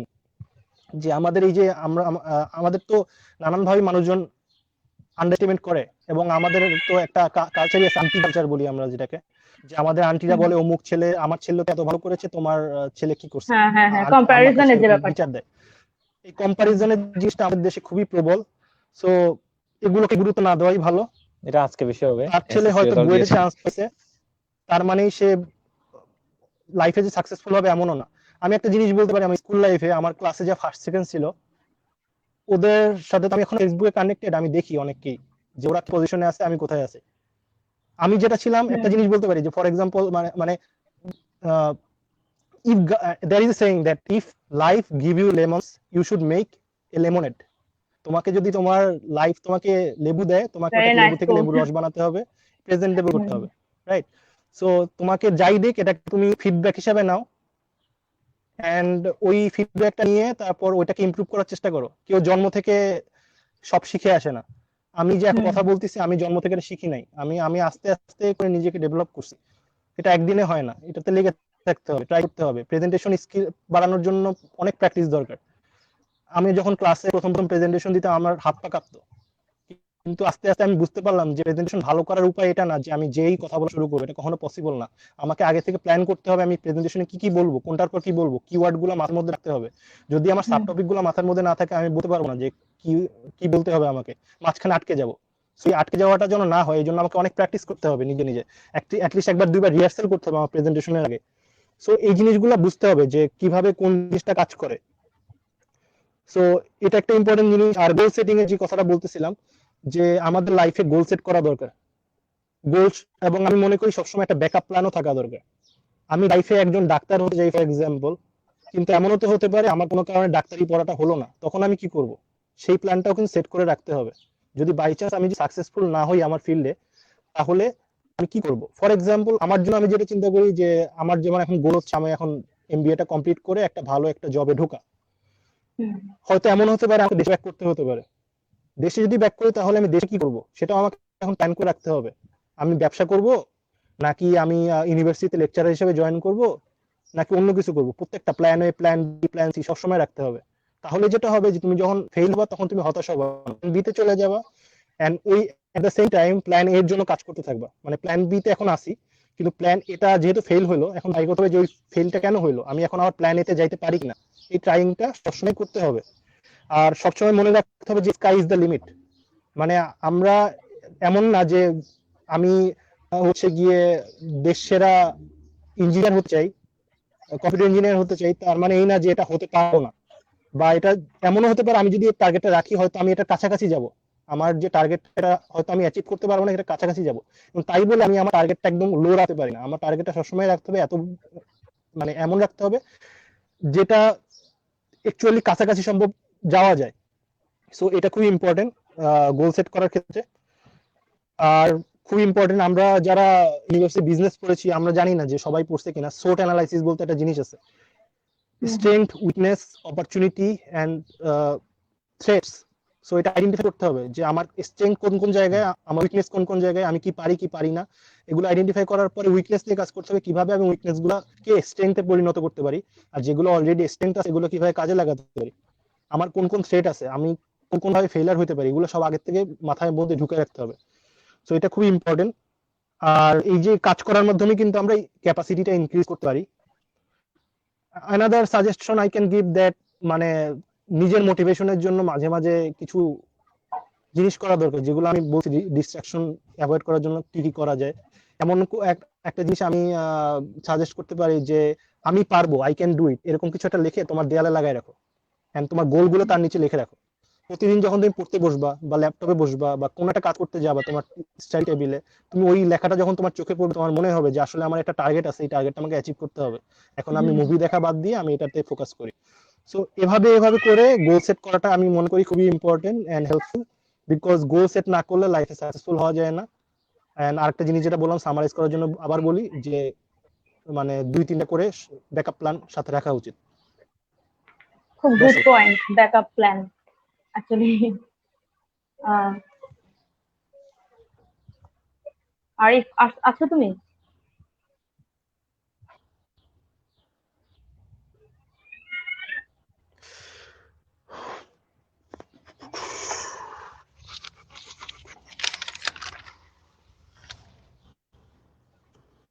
আচ্ছা, আমরা মনে হয় স্টুডেন্ট, ইফা তোমার লাস্ট ওয়ার্ড আমরা হ্যাঁ শুনি। ব্যাকআপ প্ল্যানটা আসলে খুব একটা গুড পয়েন্ট ছিল। আমাদের অ্যাডভাইজার আমাদের সাথে জয়েন করেছেন। একটা কমেন্ট এসেছে মেবি, একটা কমেন্ট। আমাদের অ্যাডভাইজার আমাদের টেক অ্যাডভাইজার জাপান থেকে নিজামউদ্দিন জয়েন করেছে আমাদের সাথে।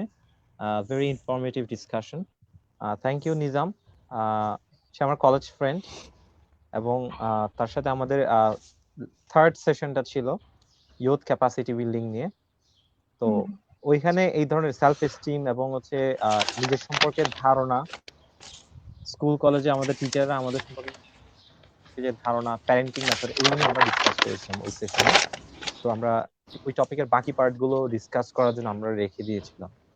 তো বিশেষ করে আজকে হচ্ছে এসএসসি রেজাল্ট দিয়েছে এবং দেখা গেছে যারা এসএসসি রেজাল্ট পেয়েছে তাদের অনেকের মধ্যে কিন্তু এই বিষয়গুলো তাদের জন্য খুব নেক্সট কোথায় কোন কলেজে ভর্তি হব বা ইউনিভার্সিটিতে পড়লেও কোথায় আমি কোন সাবজেক্টে পড়বো, এখানে গোল সেটিং এর রিলেটেড যে বিষয়টা ইম্পর্টেন্ট ইয়াং জেনারেশনের জন্য, বিশেষ করে যারা এখন এসএসসি লেভেলে আছে বা নতুন কলেজে উঠবে তাদের জন্য একটা নির্দিষ্ট লাইফের স্টেজ কে গোল মনে না করা, এটা হচ্ছে সবচেয়ে গুরুত্বপূর্ণ।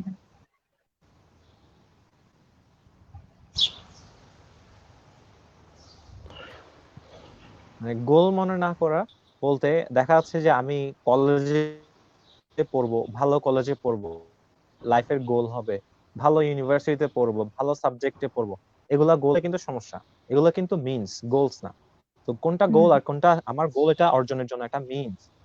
মিনস কিন্তু অনেক রকম হতে পারে। দ্যাট মিনস আমার চিন্তা করতে হবে আমি যখন পরীক্ষায় একটা ম্যাথ করব, আমার সেই ম্যাথের জন্য 10 মার্কস আছে, that means I have to first thing I have to do, that is I have to understand the question, then I have to solve the math, then I will write the answer.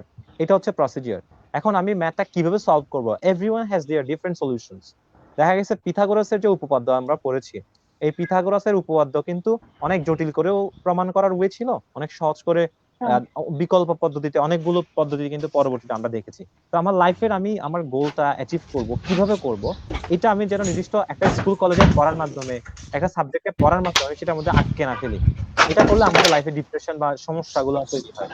আমাদেরকে ultimately বুঝতে হবে যে আমি লাইফে কি achieve করতে চাচ্ছি এবং সেটা করার জন্য আমার কি কি জিনিস দরকার, আমি কিভাবে সম্ভাব্য কোন কোন উপায়ে করতে পারি।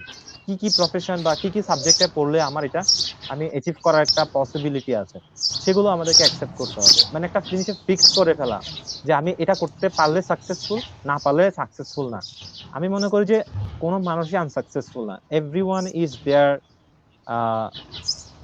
Is their successful in their own way. যেটা বিষয় সেটা হচ্ছে আমরা কিভাবে এফর্টটা দিচ্ছি। সবাই কিন্তু লাইফে এফর্ট দেয়। এই যে এভরি মোমেন্টে যে ব্রিদিং করি আমরা, খাওয়া দাওয়া করি, it's also part of our struggle. তো সবাই কিন্তু তাদের এফর্ট দেয়, এটাকে রেসপেক্ট করতে হবে এবং এটা বিলিভ করতে হবে প্রথমে নিজের মধ্যে যে আমি যা করতেছি that is fine, that is right, that is worthy. তাহলে হচ্ছে আমরা নেক্সট স্টেপ গুলো আস্তে আস্তে লাইফে আগাইতে পারবো। দেখা যায় যে মোস্ট অফ দ্য টাইম আমরা নিজেরাই মানে কনফিউজ হয়ে যাই। আমরা সবসময় বলি, যখন জিজ্ঞেস করে কোথায় পড়িস, বলে যে কি করিস, বলে যে আরে কোনো ছোটখাটো একটা জব করছে, কেরানির চাকরি, মানে এই টাইপের করে কথা বলি। এই যে ব্যাপারটা, মানে দেখা যাচ্ছে রেজাল্ট দিচ্ছে, দেখা যাচ্ছে ওটা নিয়ে আরে পাইছি আর কি, খুব খারাপ, মানে এই টাইপের। অর্থাৎ what I achieve, I even do not respect my self that thing. এইটা যে করি আমরা, এটা আসলে সব সমস্যার মূলত উৎপত্তি। আমি যখন আমি যা করছি বা আমি যা অর্জন করেছি, why other people will care for it, why other people will respect that, এটা তো খুব ইম্পর্টেন্ট। আরিফ, যার প্রতি আমি আমি তোমার কথার সাথে পুরোপুরি একমত। ব্যাপারটা হচ্ছে কি, আমরা আমার আসলে কতটুকু অনেক সময় রেসপেক্ট আছে। নিজেকে আমরা অনেক সময় আন্ডারএস্টিমেট করি। একটা জিনিস বলা যায় যে আসলে কোনো জবই ছোট না। এটা আমি আগে কয়েকবার বলেছি, আরেকবার রিপিট করছি। কানাডা বা এই ধরনের কান্ট্রিগুলোতে কিন্তু আমাদের পিএইচডি গ্রাজুয়েট ক্যান্ডিডেট থেকে শুরু করে বড় বড় যারা স্কলাররা, তারাও কিন্তু দেখা যায় যে ছোটখাটো জব করে, যেগুলোকে আমরা ছোটখাটো বাংলাদেশে ভাষায় বলি, কিন্তু এখানে আসলে ছোটখাটো না। যেমন ধরা যাক টিম হর্টনস কফি শপ এর, টিম হর্টনসে কিন্তু অনেক বড় বড় স্কলাররা জব করে। তারপর তোমার ম্যাকডোনাল্ডসে জব করে, ওয়ালমার্টে জব করে। সো এগুলো আসলে ছোট করে দেখা উচিত না। এটা একটা এক্সট্রা ইনকাম, তার তো লাইফে চলতে হবে, তাকে পিএইচডি সে রিসার্চ হয়তো করতে হবে, তাকে লিভিং এক্সপেন্সটা তুলতে হবে। সো সে এটা করতেছে, এখানে তার কোনো সম্মানহানি হচ্ছে না। সে কিছু এক্সট্রা ইনকাম করতে পারতেছে, সেখান থেকে কিছু লার্ন করতেছে। ডাজন্ট ম্যাটার যে তুমি কি করতেছো। বাংলাদেশে আমাদের মধ্যে একটা টেন্ডেন্সি আছে, আমরা অনেকগুলো জবকে ছোট করে ধরি। একজন মানুষ একটা দোকানে সেলসম্যান হিসেবে কাজ করতেছে, এটাকে আমরা ছোট করে দেখতেছি, কিন্তু আমরা এটা বুঝতেছি না হয়তো এখান থেকে সে এত ইনকাম করতেছে যেটা কিনা একটা ফ্রেশ গ্রাজুয়েট একটা এমএনসি ঢুকলো এত হয়তো ইনকাম করতে পারে না। আমি তো এটাও দেখছি যে টিএসসি তাওয়ালা মামা যারা আছে, তাদের ইনকাম কিন্তু আমাদের অনেক মিড লেভেল এমপ্লয়ের চেয়েও বেশি বিভিন্ন বড় কোম্পানি। সো কোনো জবকে আমি মনে করি ছোট করে দেখা উচিত না। Next thing is the SSC result.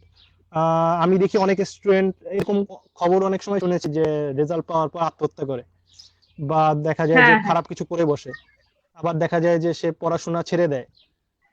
তো আমি করি এটা আসলে খুবই ভুল ধারণা যে এসএসসি ফেল করলেও সমস্যা নেই, যেটা হয়েছে হয়েছে। আমি মনে করি ভালো করা সম্ভব। একটা ফেল করলে পরের বছর আবার দিয়ে আবার পাস করবে, সমস্যা নেই। আর কথা হচ্ছে যে লাইফে এটা একটা সিঁড়ি, এটাই কিন্তু জীবনের শেষ মানে না, একটা এটা একটা ইয়ার সিঁড়ি, এই সিঁড়িটা ড্রপ পার গেলে, হয়ে পরের সিঁড়িতে যেতে হবে, একটা রাইট? একটা ইয়ার ড্রপ গেলে, মানে একটা ইয়ার ড্রপ গেলে ওর এমন কি ক্ষতি হয়ে গেছে, আশেপাশের মানুষগুলো কিন্তু তার লাইফটাকে বিভীষিকায় পরিণত করে। এটা হচ্ছে আমারও তো সবচেয়ে একটা সমস্যা। বছর গ্যাপ ছিল। আমার তো যখন আমি যখন নর্থ সাউথ থেকে গ্রাজুয়েশন করি, আমি তো এক বছর গ্যাপ ছিল আমার। এখানকার কানাডায় আসার জন্য প্রসেসিং করতেই তো আমার এক বছর চলে গেছে। সেটা তো ভেবে লাভ নেই, এক বছর গ্যাপ যেতেই পারে, এটা কোনো সমস্যা না। সমস্যা হচ্ছে এটা কিভাবে কভার আপ করবো, যা হওয়ার হয়ে কথা গেছে। হলো যে এসএসসি টা আমি তুমি খারাপ করেছি, তুমি এখন একটা বাড়ি কলেজেও ধরা যাক ঢুকলাম, না ডাজেন্ট মানে ম্যাটার যে এখানে ঢুকলে আমার খারাপ হবে, কারণ এসএসসির পরে এইচএসসি যেটা আছে, এইচএসসি মানে আমার এক্সাম কিন্তু পয়েন্টটা একটা স্ট্যান্ডার্ড এক্সাম। হচ্ছে এক্ষেত্রে আমার পয়েন্ট যেটা আমি শেয়ার করতে চাই সেটা হলো যে তুমি সকালের ট্রেনে ঢাকা গিয়েছো, আমি বিকেলের ট্রেনে আসতেছি আর কি। What's the difference? We are going to Dhaka, right? একই ট্রেনে যাচ্ছি, বাট এটাকে এত কমপ্লেক্স করার কি আছে? আমি তো এটা বুঝি না। এটা সিম্পলি আমাদের লাইফের পার্ট না। দেখা গেছে স্টেশনে গেছি, টিকিট শেষ হয়ে গেছে, অথবা কোনো কারণে আমি ট্রেনটা মিস করে ফেলছি, আমি ট্রেনে এই না যে গিয়ে বাসে যাব, এয়ারে যাব। ব্যাপারটা সিম্পল। এটা মানে আমি যাচ্ছি তো না, একজন স্টুডেন্টের মানে একটা ইয়ারে এসে দেখা গেল সে মানে ভালো করতে পারে নাই, কোনো একটা রিজন আর কি, any kind of reason happens. আর সাকসেসের যে ব্যাপারটা না, সাকসেস এন্ড ফেলিয়ারের যে ব্যাপারটা, এটা টু বি অনেস্ট এই ব্যাপারটাতে কিন্তু সৃষ্টিকর্তার একটা হেল্প লাগে। মানে আমি বলবো হয়তো হ্যাঁ হ্যাঁ মানে এটা কিন্তু আমি অনেক কিছু পড়ে গেলাম পরীক্ষা হলে 100% ডেলিভারি দিয়ে আসলাম, আমার রেজাল্ট ভালো হলো, ব্যাপারটা কিন্তু আসলে কিন্তু এরকম না। অনেক কিছু হইতে পারে। আমি এমনও দেখছি যে পরীক্ষায় আমার প্রিপারেশন লেভেল খুবই খারাপ ছিল, আমি পরীক্ষা দিব না এমনও হয়েছে, কিন্তু দেখা গেছে ওই কোর্সে আমার অনেক ভালো চলে আসছে, মার্কস চলে আসছে।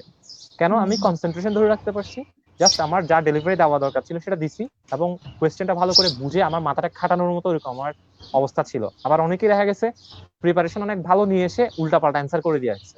তো দ্যাট মিনস দ্যাট আমাদের আসলে ব্লেসিং লাগে এটা জিনিস সাকসেসফুল হওয়ার আর জন্য। একটা ব্যাপার তো হচ্ছে তুমি যে সাকসেসফুল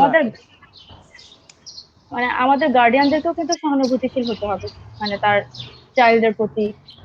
অনেকে আছে খুব কড়া থাকে, মানে অন্যের সাথে কম্পেয়ার করে, তারপরে খুব মানে ওদের মধ্যে একটা প্রতিযোগিতা ক্রিয়েট করে দেয়। তো এক্ষেত্রে কিন্তু স্টুডেন্টরা খুব ভয় পেয়ে যায় এবং তারা চায় যে ভালো করতে, কিন্তু অনেক সময় দেখা যায় যে হিতে বিপরীতটা হয়, ভালো তো হয় না, উল্টো মানে খারাপই হয়ে যায়। এটাও কিন্তু আমাদের গার্ডিয়ানদের একটা ভূমিকা আছে এক্ষেত্রে।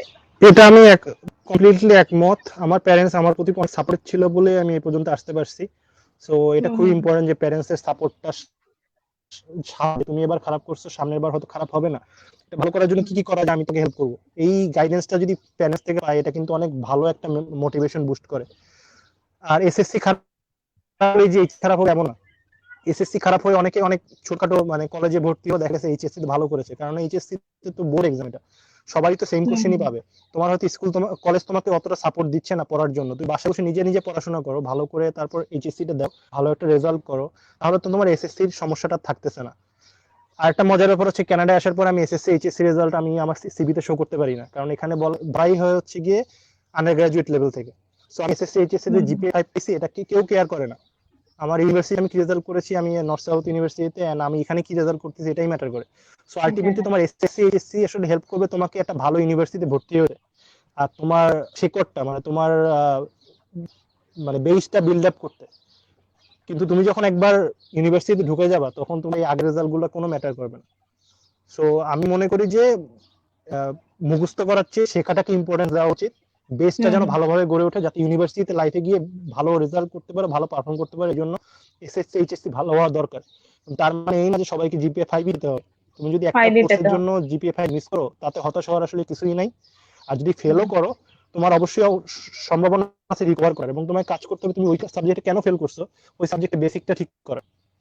সো এটাই আমি সাজেস্ট করবো যা হচ্ছে এসএসসি রেজাল্ট পেয়েছে রিসেন্টলি তাদেরকে হতাশ না হতে। আমি পার্সোনালি আমি নিজে আরিফ দুজনেই দেখা গেছে যে নানান জায়গায় আমি নানা রকম প্রতিবন্ধকতা পেয়েছি, কিন্তু আমরা ওইটা নিয়ে পড়ে থাকিনি, আমরা সামনে কিভাবে আগানো যায় ওটা সবসময় চেষ্টা করেছি, যার কারণে এখন ফলাফল পাচ্ছি। সো একটা জিনিস খারাপ হলে একটা মানুষ একদিক দিয়ে খারাপ হলে যে আরেকদিকে ভালো হবে না এমন না। আইনস্টাইনও তো অনেক কিছু পারতো না, এটাকে কিন্তু হচ্ছে আইনস্টাইন ম্যাথে ভালো হুম ছিল, হুম অ্যানালাইসিসে ভালো ছিল, যেটা তাকে নোবেল প্রাইজ দিছে। রাইট। ঠিক একটা আছে। রাইট। একটা খুব ভালো পয়েন্টে কথা বলছে, সেটা হচ্ছে মানে সবসময় ডিফাইন করতে হবে যে আমার রেজাল্টটা কি। এটা তো আছে, এটা যদি ভালো হয় ভালো, যদি কোনো কারণে কেউ একটু খারাপ করে তাকে সবসময় ইম্পর্টেন্ট জিনিসটা প্রথমে অ্যানালিসিস করতে হবে যে আমি কিসে ভালো, ওটা ধরে কিসে ভালো। রাখাটা এটা কিন্তু লাইফে অনেক বেশি হেল্প করে। আমি হুম তার হুম মানে আমি একটা জিনিসে খারাপ মানে দ্যাট মিনস আমি আরেকটা বিষয় কিন্তু ভালো, তাহলে আমাকে বুঝতে হবে যে আমি কোন জিনিসটাতে ভালো। এটা আমি যদি ফাইন্ড আউট করতে পারি এবং ওটার পিছনে লেগে থাকি ছায়ার মতো আঠার মতো, তাহলে এটা অবভিয়াসলি লাইফে সবসময় একটা জিনিস আমাকে হেল্প করছে, সেটা হচ্ছে আমি যে কোনো জিনিস অ্যানালাইজ করা এবং যে কোনো জিনিস নিয়ে হচ্ছে অনেক গভীরভাবে চিন্তা করা এবং লেখালেখি করা এই জায়গাটাতে, হুম এবং আরেকজনকে বোঝানো এই পার্টিকুলার কিছু বিষয়ে আমি চিন্তা করে দেখেছি যে আমি এই জায়গাগুলোতে অনেক ভালো। এবং আমি সবসময় যেটা করতাম যে কোনো ধরনের অ্যাক্টিভিটিস এর মধ্যে এগুলো ইমপ্লিমেন্ট করার ট্রাই করতাম এবং সবসময় এটাকে আঁকড়ে ধরার চেষ্টা করতাম। এটা হচ্ছে মানে আমি জানি যে এটা আমার অ্যাসেট, তাহলে যেটা আমার পাওয়ার, যেটা আমার অ্যাসেট, গড গিফটেড যে জিনিসটা, অথবা আমি যেটা নিয়ে আমি পরিশ্রম করে জিনিসটা অর্জন করতেছি, ওই জিনিসটা ধরে রাখাটা না মানে একটা নিজের মধ্যে মানে একটা বলছে ম্যাজিক ধরে রাখা, মানে এটা করে রাখতে পারলে ওর জন্য ওয়ার্ল্ডটা জয় করা ইজি। কিন্তু যে এটা পারবে না এদিক সেদিক ও কি বলছে ওটা দিয়ে জাজ করে সে নিজেকে প্রুভ করার ট্রাই করবে, তারপর হচ্ছে রেজাল্ট কি রকম ওইটা দিয়ে সবসময় ইয়া করবে, এগুলো আলটিমেটলি ম্যাটার করবে না আমাদের। কিন্তু এখনকার সময়ে যেটা ম্যাটার করে, ইভেন আমি একটা রিসেন্টলি একটা আর্টিকেল পড়ছি, ওখানে দেখলাম যে হার্ভার্ডে পড়ার পরে একজন ভাইয়া উনি একটা আর্টিকেল লিখছেন, তো ওখানে উনি বললেন সেটা হচ্ছে ওদের গ্রেড নিয়ে মাথায় ঘামায় না, কে কি করতেছে ওর মধ্যে কি প্রোডাক্টিভিটি আছে এটা বের করা নিয়ে ওরা অনেক বেশি কনসার্ন। তো এই যে ব্যাপারটা ওয়ার্ল্ডের টপ ক্লাস যেসব ইউনিভার্সিটি বা যারা এডুকেশন সিস্টেম নিয়ে ভালো ভালো কাজ করছে, ওরা কিন্তু একটা জিনিস বুঝছে যে আসলে মানুষ কোন জিনিসটা করতে ভালো পারে এবং কিভাবে সে তার জ্ঞান এবং দক্ষতাকে কাজে লাগাতে পারবে কোন ফিল্ডে, সেটা যদি বের করে আনা যায় তাহলে তাকে সাকসেস যাবে। কিন্তু যারা পিছিয়ে আছে এসব নেশন গুলো সবসময় কি করে, ওর রেজাল্টে কত, এখানে কত কত পাইছে, অমুকের ছেলেতে কত বেশি পাইছে কত কম পাইছে, এগুলো নিয়ে অ্যানালিসিস করতে করতে তাদের সময়টা চলে যায়। এটা হচ্ছে বড় ডিফারেন্স। তো আমরা যদি আসলে একটা মানে মানে ডেভেলপ নেশন হতে চাই, আমাদেরকে হ্যাবিট গুলো এরকম হতে হবে, ডেভেলপ থিঙ্কিং হতে হবে। আমরা যদি এরকম মানে ছেসরা হ্যাবিট যদি রেখে দিই, আমি যদি বলি যে ওই মান্দা মাতাটা আমাদের ওই টাইপের, মানে কি বলে কোয়ান্টিটি, অর্থাৎ ওই যে কোয়ান্টিটি ভার্সেস কোয়ালিটি যে ব্যাপারটা, মানে কোয়ান্টিটি নিয়ে আমরা এখনো পড়ে আছি, বাট আমরা কোয়ালিটি জাজমেন্ট জায়গাটাতে আমরা এখন অনেক পিছিয়ে। একটা জিনিসের কোয়ালিটি কি রকম, আমি হয়তো গতকাল বলতেছিলাম যে একটা কাপড় যখন জাজ করতে দিই আমরা প্রথমে বলি যে এটা কি নিউ মার্কেট থেকে কেনা নাকি স্যানমার্ট থেকে কেনা, এই টাইপের একটা কোয়েশ্চেন করি আমরা। কিন্তু কাপড়টা জিএসএম কত, কাপড়টা কি টেকসই, এটা কি দেখতে ভালো, এটা রোদে কেমন লাগে, এটা মানে এমনিতে সূর্যের আলো ছাড়া নর্মালি কেমন লাগে, পড়তে আরাম কিনা, এটা গায়ে কোনো ক্ষতি করবে কিনা, এই ধরনের ক্রাইটেরিয়া যেগুলো অর্থাৎ কাপড়টার কোয়ালিটি যে বিষয়গুলো ডিফাইন করবে, ওই জায়গাটাতে না আমরা টোটালি পিছিয়ে, ওটা আমরা জাজ করতে পারি না। আমাদের মানে জাজমেন্টালিটিতে বড় সমস্যা, আরিফ, এই জায়গাটাতে ইমপ্রুভ। না, তোর কথার সাথে আমি পুরোপুরি একমত। আসলে মানে আমরা অনেক সময় আমাদেরকে মিসজাজ করে ফেলি। সো এখন কথা হচ্ছে যে এরকম একটা সিচুয়েশনে পড়লে নিজেকে মিসজাজ করা কোনোভাবেই উচিত না, কারণ সবসময় কিছু বেটার হয়ে থাকে লাইফে। সো এগুলোতে কাজ করে উচিত হচ্ছে গিয়ে নিজের ভালোটা বের করে আনা। আর হচ্ছে লাইফে ব্যালেন্সটা খুবই জরুরি, যে academic and other extra curricular activities দুইটারই ব্যালেন্স দরকার। আমি অনেক ছেলেকে দেখেছি যে আবার একাডেমিক বেশি প্রেশার দিতে গিয়ে হয়তো তার সিজিপিএ 3.9, বাট তার একাডেমিকের বাইরে তার কোনো নলেজই নাই। তার জবে ঢুকতে গেলে তার এক্সেলের, ফর এক্সাম্পল মাইক্রোসফট এক্সেল খুব ভালো পারতে হবে তার জব ফিল্ডে, অথবা সে একজন প্রোগ্রামার, তার হয়তো কিছু স্পেশাল কোডিং ল্যাঙ্গুয়েজ ভালো জানতে হবে। সে একাডেমিকের বাইরে কিছুই পড়ে না, সে সারাদিন শুধু একাডেমিক পড়ছে, সে সাইডে কোনো এক্সট্রা নলেজ আর করে না, স্কিল ডেভেলপ করে না, যার কারণে সে জব পাচ্ছে না। আবার আরেকজন দেখা যাচ্ছে তার সিজিপিএ হয় 3, বরাবর 3, মানে তার একটা ডিসেন্ট সিজিপিএ, মানে খুব একটা ভালো না আবার খুব একটা খারাপও না। ওই সিজিপিএর সাথে তার হচ্ছে ব্যালেন্স আছে অন্যান্য জিনিসগুলো, তার লিডারশিপ স্কিল আছে, তার এক্সট্রা কারিকুলার অ্যাক্টিভিটিস আছে, সে কিছু স্কিল জানে যেটা অন্যরা জানে না। গুগল বা বড় বড় কোম্পানিগুলো কিন্তু এই ধরনের মানুষগুলো কি খুঁজে। আমার ভাইয়া সাথে পড়াশোনা করছে, ভাইয়ার এরকম একটা ফ্রেন্ড ছিল, সে মাইক্রোসফটে জব পেয়েছে। তার জব পাওয়ার মেইন, এবং সে কিন্তু ফেল করতো সাথে থাকতে, শাহজালাল ইউনিভার্সিটি থাকতে সে মাঝে মাঝে মানে অনেক টার্মই ফেল করতো, কিন্তু সে একদিক দিয়ে ভালো ছিল, সে বিভিন্ন প্রোগ্রামিং কন্টেস্ট অ্যাটেন্ড করতো, সে বিভিন্ন কোডিং করতো, সে কোডিং এ অসম্ভব লেভেলে ভালো ছিল, যেটার কারণে সাই হাব বা বিভিন্ন হাব আছে, হাবগুলোতে ও রেগুলার পার্টিসিপেট করতো, যেগুলো আসলে মাইক্রোসফট নোটিস করে তাকে হায়ার করে। ওর একাডেমিক রেজাল্ট কিন্তু ওখানে ম্যাটার করে নাই। সো ব্যাপারটা কি, দুইয়ের মধ্যে ব্যালেন্স থাকাটা খুবই জরুরি। মানে একটা দিকে ভালো আর একটা দিকে খারাপ, এটা তো আবার সমস্যা। আমি একটা জিনিস বলতে পারি যে আমি একটা শুরুতে একটা কথা বলছি, cherry on the top, cake হচ্ছে গিয়ে একাডেমিক রেজাল্ট, আর উপরে ক্রিম আর চেরিটা হচ্ছে গিয়ে আমার এক্সট্রা কারিকুলার অ্যাক্টিভিটি।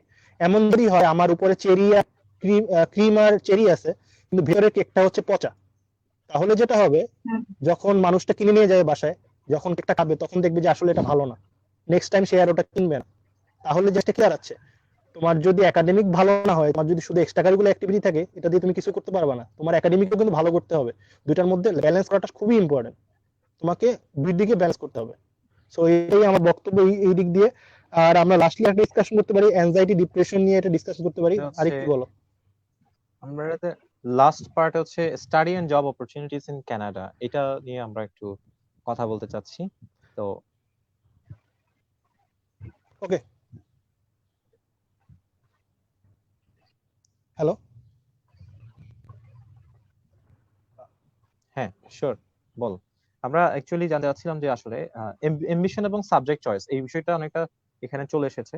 তো মূলত আমরা জানতে চাচ্ছিলাম সেটা হলো কানাডায় আমরা যদি মানে কেউ পড়তে যায়, তাহলে এই ক্ষেত্রে আসলে তাকে কি ধরনের প্রসিজিওর গুলো ফলো করতে হবে, এবং এখানে কি ধরনের জব অপরচুনিটিস, স্পেশালি যারা হচ্ছে অলরেডি বিভিন্ন প্রফেশনে 1-2 বছর কাজ করছেন বা ফ্রেশ গ্রাজুয়েট যারা, তাদের জন্য কি ধরনের জব অপরচুনিটিস এখানে আছে। তো এই বিষয়ে হচ্ছে আমরা একটু জানতে চাচ্ছি। সো প্রথমে যে জিনিসটা ডিটারমাইন করতে হবে, আমি কানাডায় কি জন্য আসতে চাই।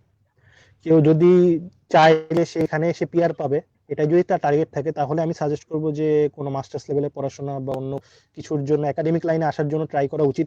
এই কারণে যে if you are not passionate to study, you can't survive here. So এটা খুবই ইম্পর্টেন্ট দ্যাট যদি আপনি এখানে আসতে চান, আপনার টার্গেট থাকে শুধু পিআর পাওয়া, তাহলে আপনি যেটা উচিত হচ্ছে আপনার বাংলাদেশেই ভালো কোনো পজিশনে কয়েক বছরের জব এক্সপিরিয়েন্স গ্যাদার করা, পাশাপাশি আইএলস এ ভালো স্কোর তোলা, এবং আদার যে ক্রাইটেরিয়াগুলো সেগুলো মেনটেন করে পিআর এর ডাইরেক্ট অ্যাপ্লাই করে পিআর পেয়ে তারপর এখানে আসা। সো আপনি যদি ইন্টারনেটে সার্চ করেন দেখবেন যে কিছু জব ক্যাটাগরি আছে যেগুলোতে পিআর পাওয়াটা ইজি। সো আপনি ওই জিনিসগুলো ট্রাই করতে পারেন। আর নাম্বার 2 হচ্ছে একাডেমিক। এখানে আপনাকে কখনোই গ্যারান্টি দিবেন না আপনি এখানে মাস্টার্স করলে আপনি এখানে পিআর পেয়ে যাবেন, এখানে অনেক লম্বা প্রসেস। সো যদি আপনি আসলেই কানাডায় আসতে চান একাডেমিকের জন্য, তাহলে এটা ইম্পর্টেন্ট যে আপনি আসলে কিছু শিখতে চান, আপনি একটা ভালো একটা ডিগ্রি অর্জন করতে, এই টার্গেটটা থাকা। For example for me it was earning MBA, because বাংলাদেশের এমবিএ এর স্ট্যান্ডার্ড চেয়ে এখানকার এমবিএ এর স্ট্যান্ডার্ড স্বাভাবিকভাবেই হাই। আমি চেয়েছি যে আমি অন্যদের চেয়ে একটু আলাদা হতে। সো এই কারণেই আমি আসলে এমবিএটা চুজ করা কানাডাতে, যেহেতু all world wide Canadian MBA is recognised. So এই কারণে আসলে কানাডায় আসা। সো এটা একটু লম্বা প্রসেস। তো প্রথমে যখন আপনি ডিসাইড করবেন যে আপনি কানাডায় কেন আসতে চান, তারপর হচ্ছে আপনার পরের স্টেপ হচ্ছে আপনার ওইটা নিয়ে কাজ করা। সো আমি যেহেতু একাডেমিক লাইনে এসেছি, তো আমি এটার এক্সপিরিয়েন্সটাই শেয়ার করি। প্রথমে যেটা করতে হবে, আমি কোন ডিগ্রিটা নিতে চাই। আমার অনার্সটা হতে পারে ফিজিক্সে, বাট আমি ধরা যাক বিজনেস লাইনে আসতে চাই, তাহলে হয়তো আপনি এমবিএ এর জন্য ট্রাই করতে পারেন। আবার এমন হতে পারে যে আপনি পড়াশোনা করেছেন ফিজিক্সে, আপনি ফিজিক্সের উপরে মাস্টার্স করতে চান। সাইকোলজিতে পড়াশোনা করেছেন ঢাকা ইউনিভার্সিটিতে, এখন আপনি সাইকোলজির উপরে মাস্টার্স করতে চান। অথবা আপনার একটা মাস্টার্স অলরেডি আছে, আপনি এখানে পিএইচডি তে আসতে চান। সো এটা ডিটারমাইন করাটা খুবই ইম্পর্টেন্ট। এটা ডিটারমাইন করার পরে যেটা করতে হবে, ওই সাবজেক্টগুলো কোন কোন ইউনিভার্সিটিতে অ্যাভেলেবল আছে এটা বের করা। এটা খুবই মানে স্ট্রেসফুল একটা জিনিস, অনেকদিন টাইম লাগবে, 1 সপ্তাহ 2 সপ্তাহ টাইম লাগবে। এখানে অ্যারাউন্ড 150-200 ইউনিভার্সিটি আছে কানাডাতে। সব ইউনিভার্সিটি ওয়েবসাইট ঘাটতে হবে, বের করতে হবে এই সাবজেক্টগুলো কোন ইউনিভার্সিটি অফার করে, তারপর একটা এক্সেল শিট এগুলো লিখতে হবে। এবং এটাও লিখতে হবে যে ওই ইউনিভার্সিটিগুলোর রিকোয়ারমেন্ট কি, ওই ইউনিভার্সিটিগুলো এই ডিগ্রিতে অ্যাপ্লাই করার জন্য বা পিএইচডি তে এই সাবজেক্টে অ্যাপ্লাই করার জন্য আমাকে কোন কোন ক্রাইটেরিয়া ফেস করতে হবে। আমার আইএলটিএস এ কত স্কোর লাগবে, আমার জিমেটে কত স্কোর লাগবে, আমার জিআরই তে কত স্কোর লাগবে, আমার কয়টা রিসার্চ পেপার পাবলিশ করা লাগবে। এগুলো খুব ইম্পর্টেন্ট ডিটারমাইন করা। আর একটা জিনিস হচ্ছে কি, যারা ফান্ডিং এ আসতে চায়, যারা এখানে স্কলারশিপে বা ফান্ডিং এ আসতে চায়, তাদের ওগুলো খোঁজ করা উচিত। ফান্ডিংটা সাধারণত প্রফেসররা প্রোভাইড করে। তো আপনাকে যেটা করতে হবে, যদি আপনি নেক্সট ইয়ারের ফলের জন্য অ্যাপ্লাই করতে চান, আপনাকে এখনই প্রফেসরদের মেইল করতে হবে যে আমি রিসার্চ, আপনার এই রিসার্চে আমি ইন্টারেস্টেড, আমার এই রিসার্চ এক্সপিরিয়েন্স আছে, আমি আপনার রিসার্চে আমি হেল্প করতে চাই, এখানে কোনো ওয়ে আছে কিনা, এরকম করে আপনাকে 50-60টা ইউনিভার্সিটিতে অ্যাটলিস্ট মেইল করতে হবে। এখান থেকে হয়তো আপনি 10টা ইমেল রিপ্লাই পাবেন। তো এটা হয়তো আপনি হতাশাজনক হতে পারে, বাট আসলে কোনো উপায় নেই। সব প্রফেসররা কিন্তু আসলে আপনার মেইলে রিপ্লাই দিবে না। যারা যারা মনে করবে আপনি পোটেনশিয়াল, শুধু তারাই আপনাকে মেইলে রিপ্লাই দিবে। So try to make the email মানে সো গুড, সো ইনফরমেটিভ, যাতে আপনার প্রফেসররা এই জিনিসটা অ্যাকসেপ্ট করে। সো এটা খুবই ইম্পর্টেন্ট। আর যদি আপনি নিজের ফান্ডিং আসতে চান, নিজের টাকা আসতে চান, তাহলে যেটা হচ্ছে কি, আপনি ডাইরেক্ট ইউনিভার্সিটি ওয়েবসাইট গুলো দেখে, রিকোয়ারমেন্ট গুলো দেখে, তারপর আপনার আইএলটিএস ওই পরিমাণে স্কোরটা তুলে, জিম্যাটে ওই স্কোরটা পেয়ে তারপর অ্যাপ্লাই করতে হবে। অ্যাপ্লাই করার প্রসিজিওরটা ওখানে ইউনিভার্সিটি ওয়েবসাইটে দেওয়াই থাকবে, কি কি জিনিস দিতে হবে। এখানে কয়েকটা জিনিস না বললেই না, যে জিনিসগুলো খুবই কমনলি লাগে। আইএলটিএস স্কোর, জিআরই, জিম্যাট, এগুলো তো অবশ্যই লাগে। পাশাপাশি লেটার অফ ইন্টেন্ট নামে একটা জিনিস লাগে, অথবা মানে এখানে বর্ণনা করতে আমি কেন এখানে পড়তে চাই, আমি কেন এখানে আসতে চাই, আমার ব্যাকগ্রাউন্ড কি, আমি কানাডাইন এনভায়রনমেন্ট কেন চুজ করলাম, আমি কেন বাংলাদেশ চুজ করলাম না। সো এই ধরনের একটা ব্যাখ্যা টাইপের দিতে হয়। ওখানে কিছু কোশ্চেন থাকে, ওটা ওই ইউনিভার্সিটি ওয়েবসাইটে প্রোভাইড করা থাকে, এরকম একটা লেটার লিখতে হয়। পাশাপাশি তো বিভিন্ন document like university certificate, transcript etcetera, এগুলো সবকিছু দিতে হয়। এগুলো ডিপেন্ড করে যে কোন ইউনিভার্সিটি আমি অ্যাপ্লাই করতেছি, এগুলো ইউনিভার্সিটি ওয়াইজ ভ্যারি করে। এগুলো করার পরে যেটা করতে হবে, যে ডেডলাইনের আগে আমাদের অ্যাপ্লাই করতে হবে, রাইট? অ্যাপ্লাই করতে হবে ওই ইউনিভার্সিটিতে। সাধারণত এই ডেডলাইনটা দেওয়া থাকে হচ্ছে গিয়ে ধরা যাক ফল মানে সেপ্টেম্বর 2021 এর জন্য ডেডলাইন হয়তো ফেব্রুয়ারি 2021। বাট দ্য প্রবলেম, আমি যদি ফেব্রুয়ারিতে অ্যাপ্লাই করি, এখানে সমস্যা হচ্ছে, এখানে first come first serve basis, মানে যারা আগে অ্যাপ্লাই করবে তাদের মধ্যে চান্স পাওয়ার সম্ভাবনা সবচেয়ে বেশি। সো আপনি যদি ফেব্রুয়ারিতে ডেডলাইন থেকে ফেব্রুয়ারিতে অ্যাপ্লাই করেন, তাহলে আপনার পাওয়ার সম্ভাবনাটা অনেক কমে যাবে। আপনাকে যেটা করতে হবে, আগের বছরের সেপ্টেম্বর মানে ঠিক 1 বছর আগেই আপনাকে অ্যাপ্লাইটা করতে হবে, যাতে আপনার পাওয়ার সম্ভাবনা অনেক বেশি থাকে। সো এটার জন্য যেটা করতে হবে, আপনি যদি 2021 সালের সেপ্টেম্বরে এনরোল হতে চান, আপনাকে এখনই আইএলটিএস পরীক্ষা দিয়ে টিয়ে সবকিছু করে টোরে সেপ্টেম্বর থেকে এর মধ্যে আপনাকে অ্যাপ্লাই করে ফেলতে হবে ওই ইউনিভার্সিটিতে। তারপর এটা হয়তো 2 থেকে 3 সপ্তাহ সময় লাগবে প্রসেস করার জন্য, তারপর আপনার অফার লেটার আসবে। অবশ্যই আপনি 4 থেকে 5টা ইউনিভার্সিটিতে অ্যাপ্লাই করবেন ব্যাকআপ প্ল্যান হিসেবে। তারপর আপনি চুজ করবেন যে অফার লেটার পাওয়ার পর, ধরেন 3টা ইউনিভার্সিটি থেকে আপনি অফার লেটার পেলেন, আপনাকে চুজ করতে হবে কোন ইউনিভার্সিটিটা আমার জন্য perfect, both financially and ranking wise. মানে আমার এটাতে কোনটাতে আমার টাকা কম লাগতেছে, প্লাস র্যাঙ্কিং ওয়াইজ এটার ভালো একটা রেপুটেশন আছে এই প্রোগ্রামে। দেন আপনি যেটা করতে হবে, ওটা চুজ করার পরে হচ্ছে নেক্সট জিনিসটা হচ্ছে গিয়ে অফার অ্যাকসেপ্ট করা। ইউনিভার্সিটি মেইল করে যে আমি আপনার অফার লেটারটা অ্যাকসেপ্ট করতেছি, তারপর বলি যে একটা ইনিশিয়াল একটা ফান্ডিং পাঠাতে, ধরো যে $3000 তখন আপনাকে ওয়েস্টার্ন ইউনিয়ন বা সামহাউ আপনাকে ওই টাকাটা সেন্ড করতে হবে ওই ইউনিভার্সিটিতে। এটা করার পরে যে কাজটা হচ্ছে গিয়ে ভিসা প্রসেসিং। ভিসা প্রসেসিং এ একটা জিনিস আপনারা সবাই জানেন হয়তোবা, যে 6 মাস ধরে একটা সার্টেন অ্যামাউন্ট, এটা ডিপেন্ড করে যে কোন ধরনের প্রোগ্রামে অ্যাপ্লাই করতেছেন, ওই প্রোগ্রামের খরচ কত, লিভিং এক্সপেন্সেস কত, এরকম একটা এস্টিমেশন অ্যামাউন্ট ফিক্সড ডিপোজিট করে ব্যাংকে রাখা এবং ওইটা শো করা ভিসা অ্যাপ্লিকেশনের সময়। সো খুবই ইম্পর্টেন্ট, যখনই আপনি ইউনিভার্সিটিগুলো অ্যাপ্লাই করা শুরু করবেন, তখনই আপনি আপনার যে যে ফান্ড দিবে, আপনার বাবা হোক, মা হোক বা ভাই হোক, যেই হোক, এই ফান্ডটা যেন তাড়াতাড়ি করে একটা ফিক্সড ডিপোজিট করে ফেলে। এবং ওই 6 মাস এই ফিক্সড ডিপোজিটে কোনো টাচ করা যাবে না, এই ফিক্সড ডিপোজিট ফ্রিজিং হিসেবে থাকবে। যখন আপনি ভিসা অ্যাপ্লাই করবেন, তখন আপনাকে ওই ডকুমেন্টটা শো করতে হবে যে এই টাকাটা আপনি আলাদা করে রাখছেন আপনার পড়াশোনার জন্য। তারপর হচ্ছে এই এট দ্য মিন টাইম হয় না, আপনি যে অফার লেটার ধরেন আপনি জানুয়ারিতে পেয়ে গেলেন, আপনার হাতে আছে তিন মাস সময়। এই 3 মাস সময়ের মধ্যে আপনার ডকুমেন্টগুলো রেডি করে ধরেন মার্চ, এপ্রিল বা মে এর মধ্যে অ্যাটলিস্ট আপনাকে সেপ্টেম্বরের জন্য ভিসা অ্যাপ্লাইটা করতে হবে। সো অ্যাপ্লাই করার জন্য কি কি জিনিস লাগে? প্রত্যেকটা ভিসা অফিসেরই কিছু রিকোয়ার্ড ডকুমেন্ট থাকে। সো ওই ডকুমেন্টের চেকলিস্ট থাকে। আপনাদের যেটা করতে হবে, ওই ডকুমেন্টের চেকলিস্ট দেখে দেখে প্রত্যেকটা ডকুমেন্ট আপনাকে প্রিপেয়ার করতে হবে। সো ওই ডকুমেন্ট হতে পারে আপনার কভার লেটার, আপনার স্থায়ী পারমিটের অ্যাপ্লিকেশন, ফ্যামিলি ইনফরমেশন ফর্ম, যেখানে ইনক্লুড থাকবে আপনার বাবা মা কি করে, আপনার ভাই কি করে, আপনার ফ্যামিলি যারা ক্লোজ রিলেটেড যারা আছে তারা কি কি করে। তারপর আপনি যে ফি পেমেন্ট করলেন ইউনিভার্সিটি $3000 ফর এক্সাম্পল, ওটা আপনি ঠিক মতো পে করেছেন কিনা ওটা দেওয়া। তারপর কনসেন্ট ফর্ম ফিল আপ করতে হতে পারে, মেডিকেল এক্সামিনেশন লাগতে পারে আপফ্রন্ট, আপনি মেডিকেল এক্সামিনেশন করে ওই মেডিকেল এক্সামিনেশন যে আপনি ছাড়পত্র যেটা পেন ওটাকে অ্যাড করতে হতে পারে। অফার লেটার তো অবশ্যই, যে ডিপোজিট গুলো করলেন এগুলো তো অবশ্যই, যত ইমেল আপনার ইউনিভার্সিটির সাথে হয়েছে ওগুলো পাবেন। একটা জিনিস খুবই ইম্পর্টেন্ট হচ্ছে স্টেটমেন্ট অফ পারপাস, একটা জিনিস লিখতে হয়, যেখানে লিখতে হয় আপনি কেন কানাডা আসতে চান, এটা আপনাকে ফিল আপ করতে হবে যে কান্ট্রিতে আপনি অ্যাপ্লাই করবেন ওইটার জন্য। পাসপোর্টের copy, NID, birth certificate, study plan, CV, বিভিন্ন সার্টিফিকেট, এগুলো সবকিছু, আপনার employment certificate, employment acknowledgement, bank statement, solvency certificate, fixed deposit, বিভিন্ন ফাইন্যান্সিয়াল সাপোর্টেড প্রুফ, এবং খুবই ইম্পর্টেন্ট জিনিস হচ্ছে আপনার ট্যাক্স, যে টাকাটা আপনি ইউজ করছেন এইটার জন্য আপনাকে অবশ্যই আপনাকে দেখাতে হবে এই টাকাটা ট্যাক্স পেইড। আপনাকে দেখাবে যে আপনার রাজস্ব বোর্ডে আপনার যে স্পন্সর করতে সে গত 2 বছরে এই টাকাটা আসলে হালাল ওয়েতে, মানে ঠিক মতো ট্যাক্স পে করছে কিনা, এরকম একটা ডকুমেন্ট আপনাকে অবশ্যই শো করতে হবে। একটা এফিডেভিট দিতে হবে, এফিডেভিটে লেখা থাকতে হবে যে এই টাকাটা আপনাকে কেন দিচ্ছে, এই টাকাগুলো ইনকাম কোথা থেকে হয়েছে, তার ইনকামের সোর্স কি, কবে কত টাকা আপনার ইউনিভার্সিটির জন্য লাগবে, এগুলো নিয়ে একটা এফিডেভিট অ্যাডভোকেটের সাইন সহ এটা সাবমিট করতে হবে। সো এরকম অনেক ডকুমেন্ট, মানে মিনিমাম 30-40 ডকুমেন্ট আপনাকে প্রিপেয়ার করতে হবে। সো এটা টাইম লাগে, সো এটার জন্য আপনাকে প্রচুর কাজ করতে হবে।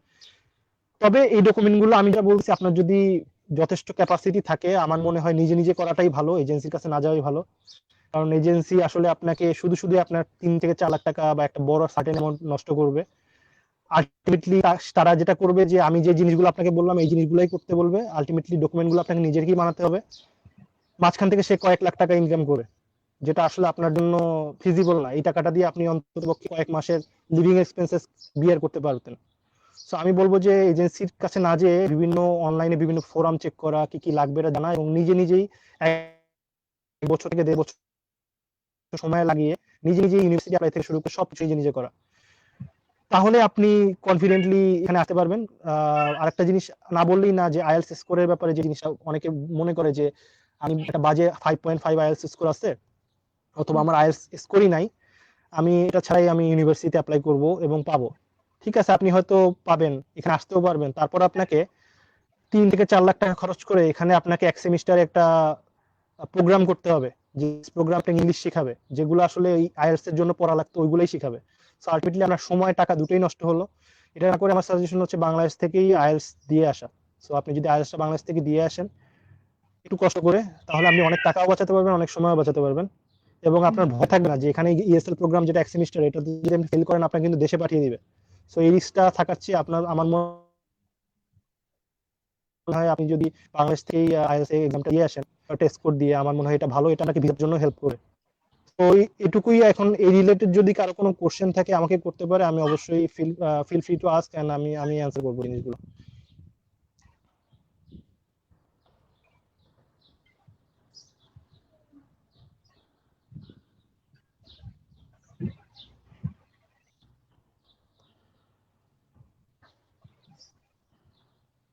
আচ্ছা, অনেকগুলো বিষয় অ্যাড্রেস করা হয়েছে, দ্যাট ইজ ওয়ান্ডারফুল। মইনুল কি শুনতে সো পাচ্ছ? এখানে আমি মনে করি যে লাইভে কিছু কোশ্চেন তুমি দেখতে পারো, যে কি কি কোশ্চেন আসছে, আমাদের উচিত হচ্ছে কিছু কমেন্ট একটু রিপ্লাই চেক দেওয়া করতে পারো। কোশ্চেনগুলো। এখানে প্রচন্ড রোদ, আমার সানবার্ন হচ্ছে। Give me a second.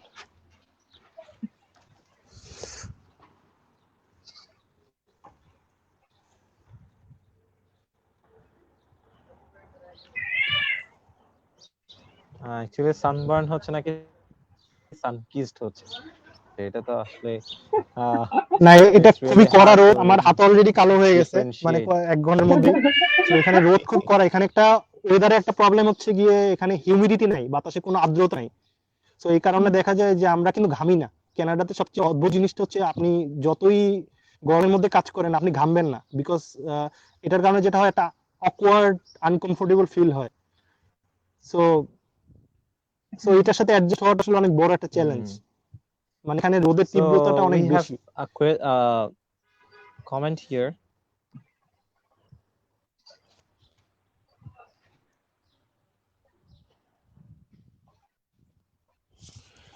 So আমি দেখতে পাচ্ছি যে Abdul Kadir গরনীয় wrote that it's a very vital discussion. Thank you for watching our discussion.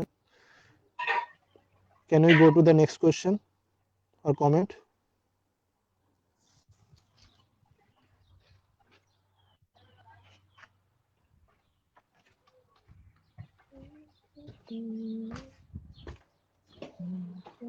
Next question is from, next comment is from Said Hasif.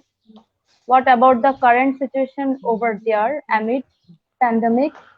Does it affect future students expecting masters in there?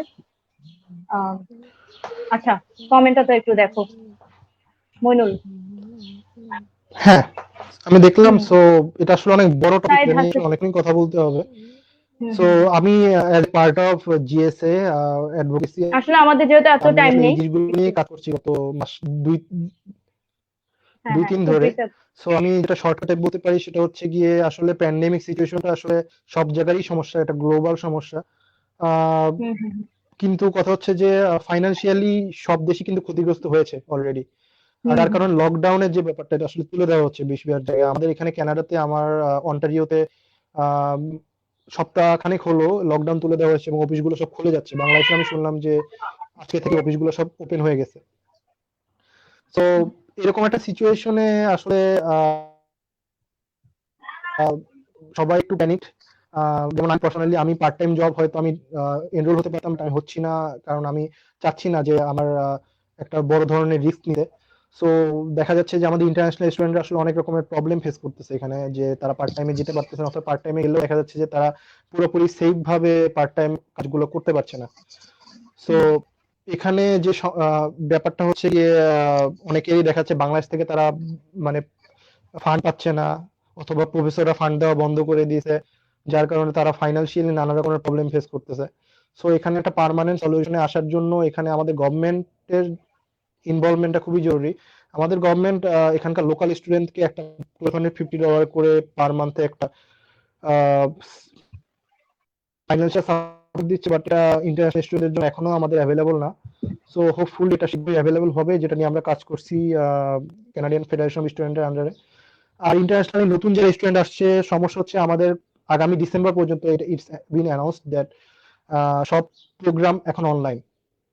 research based program, for example chemistry lab or something which requires physical presence in the lab, those kind of thing are happening at the university campus, but most of the things like for example our business স্কুলে যে activity গুলো সবই অনলাইনে আমাদের। তো যার কারণে আমরা আসলে খুবই প্রবলেম ফেস করছি, আমাদের লেকচার গুলো সব অনলাইনে হয়, অ্যাসাইনমেন্ট থেকে শুরু করে সবকিছু অনলাইনে, যার কারণে আসলে এগুলো ম্যানেজ করাটা খুবই ডিফিকাল্ট। বাট আস্তে আস্তে আমরা এটার সাথে অ্যাডজাস্ট হয়ে যাচ্ছি, কারণ আমাদের আসলে উপায় নাই। অ্যাটলিস্ট আর কিছু না হোক আমরা এই সময়টাকে কাজে লাগাচ্ছি যে কিছু আমরা প্রোডাক্টিভ কিছু করছি, অ্যাটলিস্ট আমার এমবিএ ডিগ্রিটা কমপ্লিট হচ্ছে এই প্যান্ডেমিকের মাঝখানেও। সো এটা একটা পজিটিভ সাইড। যারা বাংলাদেশ থেকে অফার লেটার পেয়েছে এবং সেপ্টেম্বর আসছে, তাদের ক্ষেত্রে যে প্রবলেমটা হচ্ছে গিয়ে অনেকেই ভিসা পাওয়ার পরেও দেখা যাচ্ছে যে ফ্লাইট নাই, বাংলাদেশ থেকে ফ্লাইট আসছে না কানাডাতে। তো এই ক্ষেত্রে কানাডা একটা মানে ফ্যাসিলিটি স্টুডেন্টকে দিয়েছে যে 50% অফ দ্য কোর্স বাংলাদেশে বসেই সে করতে পারবে। ধরা যাক তার প্রোগ্রামটা 2 বছরের, 1 বছর পর্যন্ত সে বাংলাদেশে বসেই কোর্সের ক্লাসগুলো করতে পারবে, তার জন্য তার সার্টিফিকেটে কোনো রকমের প্রবলেম হবে না। সো যেটা আমার সাজেশন হচ্ছে গিয়ে এখন প্যান্ডেমিকের মধ্যেই কানাডায় না আসে, দুই সেমিস্টার অ্যাটলিস্ট বাংলাদেশে বসে কমপ্লিট করে দেন যখন পরিস্থিতি ভালো হবে তখন আপনারা কানাডায় চলে আসেন, এসে তারপর আপনি ক্লাসগুলো করতে পারেন। আর যারা এখন অ্যাপ্লাই করবেন অনেকেরই সমস্যা হচ্ছে, অনেকে আইএলটিএস পরীক্ষা দিতে পারছে না, ঘরে বসে আইএলটিএস পরীক্ষা দেওয়াটা এখন ফ্যাসিলিটি করা হয়েছে, তারপর অনেকে সুযোগ হচ্ছে না। সো এখন অনেক ইউনিভার্সিটি একটা অপশন দিচ্ছে যে ডুয়োলিঙ্গো এক্সাম আছে যেটা অনলাইন দেওয়া হয়, এটা স্কোরের মাধ্যমে ইউনিভার্সিটি করতে পারে, অথবা এমন হতে পারে শর্ত সাপেক্ষে আপনি কানাডায় আসার পরে আইএলটিএস দিতে পারেন। সো এই ওয়েগুলো আপনি ফলো করতে পারেন যদি আপনি কানাডায় আসতে চান। এটা শুধু কানাডার জন্য অ্যাপ্লিকেবল না, অস্ট্রেলিয়া, ইউরোপ যেখানে আপনি অ্যাপ্লাই করেন এখন সবই অনলাইন। সো অনলাইনে ক্লাস করার একটা প্রিপারেশন নিয়ে রাখতে হবে, যেটা আসলে মানে আসলে আপনার জন্য কাইন্ড অফ বেনিফিশিয়াল, বিকজ আপনি বাংলাদেশে বসে যদি আপনি প্রোগ্রামের ক্লাসগুলো করেন আপনার কিন্তু লিভিং এক্সপেন্সটা বেঁচে যাবে, কারণ এখানে লিভিং এক্সপেন্স কিন্তু পার মান্থ আপনার 60-70 হাজার টাকা বাংলাদেশি টাকা খরচ হয়, এই টাকাটা আপনার বেঁচে যাবে। বেটার আপনি যদি এনরোল হল, আমি মনে করি যে আপনি ভয় না পেয়ে আপনি বাংলাদেশে বসেই ক্লাসগুলো কন্টিনিউ করেন, যখন পরিস্থিতি ভালো হবে তখন অবশ্যই কানাডায় বা যে কান্ট্রিতে আপনি পড়াশোনা করতে চান সেখানে আপনি চলে আসতে পারবেন। এখানে আমি একটা কমেন্ট করছি, এখানে হচ্ছে what should the tone of the brand communication be right now, is it like the focus of brand positioning will be on the question how can we create value for our community, or any other tone we can think of? So Dr. Ibrahim Khalil, thank you for your query. আমি বাংলাতেই বলি, brand communication আসলে খুবই important এখন এই pandemic সিচুয়েশনে, বড় সমস্যা যে ব্র্যান্ডগুলো ফেস করতেছে। আমি পার্সোনালি মার্কেটিং স্টুডেন্ট, সো আমি এই ব্যাপারগুলো বুঝি। সো ব্যাপারটা যেটা হচ্ছে কি, আমাদের অনেকগুলো কোম্পানি কিন্তু ফান্ড নাই, আমরা মানে যে এই বিভিন্ন প্রমোশনাল অ্যাক্টিভিটি চালাবো এটার আসলে ফান্ড নাই, যে আমরা বিভিন্ন ধর টিভিতে আমি অ্যাডভার্টাইজমেন্ট করতে যাচ্ছি, পত্রিকায় আমি বিজ্ঞাপন দিতে যাচ্ছি।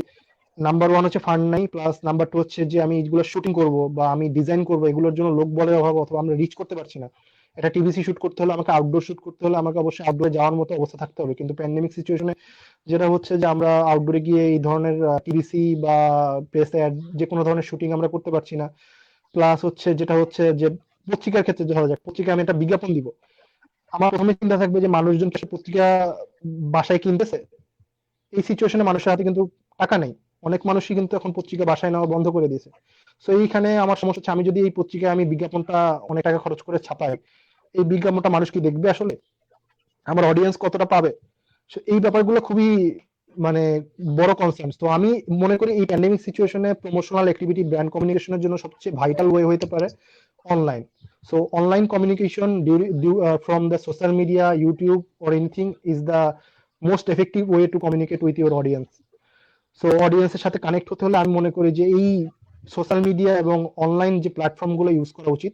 এবং আমি মনে করি যে এখন আমার মনে করি এই প্যান্ডেমিক এর পরে কিন্তু আসলে আমি মনে করি যে সবকিছু অনলাইন ওরিয়েন্টেড হয়ে যাবে, মানুষ কিন্তু আস্তে আস্তে এই ব্যাপারগুলোর সাথে অভ্যস্ত হয়ে গেছে।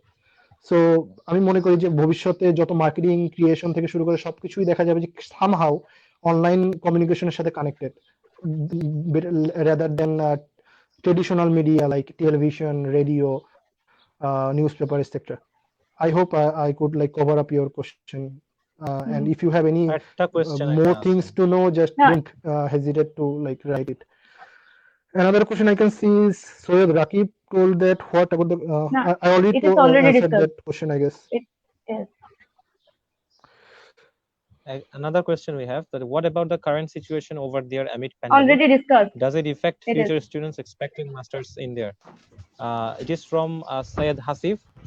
He is actually working with us for supply chain management and for planning development in our organization. So actually he's planning to go to Canada for his MBA. So I will ask Moinul if you have anything more to share with this question, especially if you want to add anything with your previous discussion. Okay, if you want regarding to the question. be enrolled in MBA, as I said that MBA, you have to like have good analytical skill, mathematical skill, English communication skill should is mandatory to get enrolled in MBA. And if you want to get enrolled in a good business school, beside IELTS score, you need a good score in your GMAT. I can suggest to get more than 550, 600, 650 would be great. So get a good score in your GMAT and IELTS score. Try to get IELTS score of at least 7.5. That's how you can be able to apply in good business school in Canada or other countries. And He was MBA actually সবচেয়ে ভালো যে applying for জিনিসটা হচ্ছে Canada. MBA তে সবচেয়ে ভালো জিনিসটা হচ্ছে যে আপনি যে ব্যাকগ্রাউন্ডে হন না কেন আপনি MBA তে অ্যাপ্লাই করতে পারবেন। হয়তো বা হতে পারে আপনি সায়েন্স ব্যাকগ্রাউন্ড থেকেই আছেন, কোনো সমস্যা নেই, আপনি MBA তে এনরোল হতেই পারেন। কিন্তু আপনার যে জিনিসটা থাকা উচিত যে আপনার অ্যানালিটিক্যাল স্কিল, আপনার ম্যাথমেটিক্স, এখানে প্রচুর ম্যাথ করতে হয়, প্রচুর কেস স্টাডি করতে হয়, সেগুলোর স্কিলটা আপনার থাকা উচিত। এন্ড জিম্যাট আমি মনে করি খুবই ইম্পর্টেন্ট যদি ভালো একটা বিজনেস স্কুলে আপনি এনরোল হতে চান। জিম্যাট এবং আইএলস এই দুইটার কম্বিনেশন, পাশাপাশি যদি আপনার কিছু কারিকুলার এক্সট্রা কারিকুলার অ্যাক্টিভিটিস থাকে, রিসার্চ জার্নাল থাকলে তো অসাম। সো এই জিনিসগুলোতে আপনি ফোকাস করতে পারেন। আর এমবিএ তে সবচেয়ে বড় সমস্যা হচ্ছে এটার ফাইন্যান্সিয়াল দিকটা। এমবিএ প্রচন্ড রকম এক্সপেন্সিভ। আপনি যদি একটা এমবিএ করতে চান যে কোনো কান্ট্রিতে, লোয়েস্ট অ্যাটলিস্ট আপনার 30 লাখ টাকার মতো বাংলাদেশি টাকায় খরচ হবে। এটা হতে পারে 50-60 লাখ টাকা, 3 70 লাখ millions. টাকা, 80 লাখ টাকা, ইভেন 1 কোটি টাকা হতে পারে আপনি যদি এমবিএ করতে চান। এবং এমবিএ তে ফান্ডিং পাওয়ার সম্ভাবনা খুবই খুবই খুবই কম। মাস্টার্স গুলোতে পাওয়া যায় এই কারণে যেগুলো রিসার্চের অপরচুনিটি থাকে, যেখানে আপনি কোনো একটা প্রফেসরের আন্ডারে জয়েন করে আপনি কিছু রিসার্চ এক্সপিরিয়েন্স গ্যাদার করতে পারেন, এন্ড প্রফেসরেরও সেখানে কিছু উপকার হয়, যার বিনিময়ে আপনাকে কিছু ফান্ডিং দেয়। কিন্তু এমবিএ যেহেতু কোর্স বেসড, এখানে আপনার ফান্ডিং পাওয়ার সম্ভাবনা খুবই খুবই কম। সো আপনাকে ফাইন্যান্সিয়ালি ওইরকম সলভেন্ট হতে হবে যে এই পরিমাণ টাকা আপনি বিয়ার করতে পারবেন কিনা, ইনভেস্টমেন্ট আপনি করতে পারবেন কিনা। সো এটা খুবই ইম্পর্টেন্ট আপনি যদি এমবিএ তে আসতে চান সেক্ষেত্রে। সো টু সামারাইজ দ্যাট, আমি বলতে পারি যে আপনার একাডেমিক্যালি ভালো হতে হবে, আপনার জিম্যাট স্কোর লাগবে, প্লাস আপনার খুব ভালো একটা ফাইন্যান্সিয়াল ব্যাকগ্রাউন্ড লাগবে।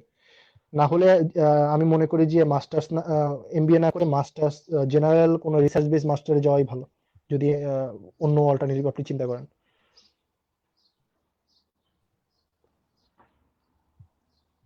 আরিফ, আর একটা কমেন্ট আমরা এখানে দেখছি। সো আমি দেখতে পাচ্ছি যে রবিউল আরেকটা করিম, কমেন্ট দেখছি এখানে, সেটা ও আমার school friend. Thanks Rabiul for joining in the live discussion. ও আমার খুবই ভালো একটা ফ্রেন্ড। আমরা স্কুলে আমরা যখন মোস্তফা ছিলাম তখন আমরা একসাথেই পড়াশোনা করেছি প্রায় 3 থেকে 4 বছর। পরবর্তীতে ও মালয়েশিয়াতে চলে যায়।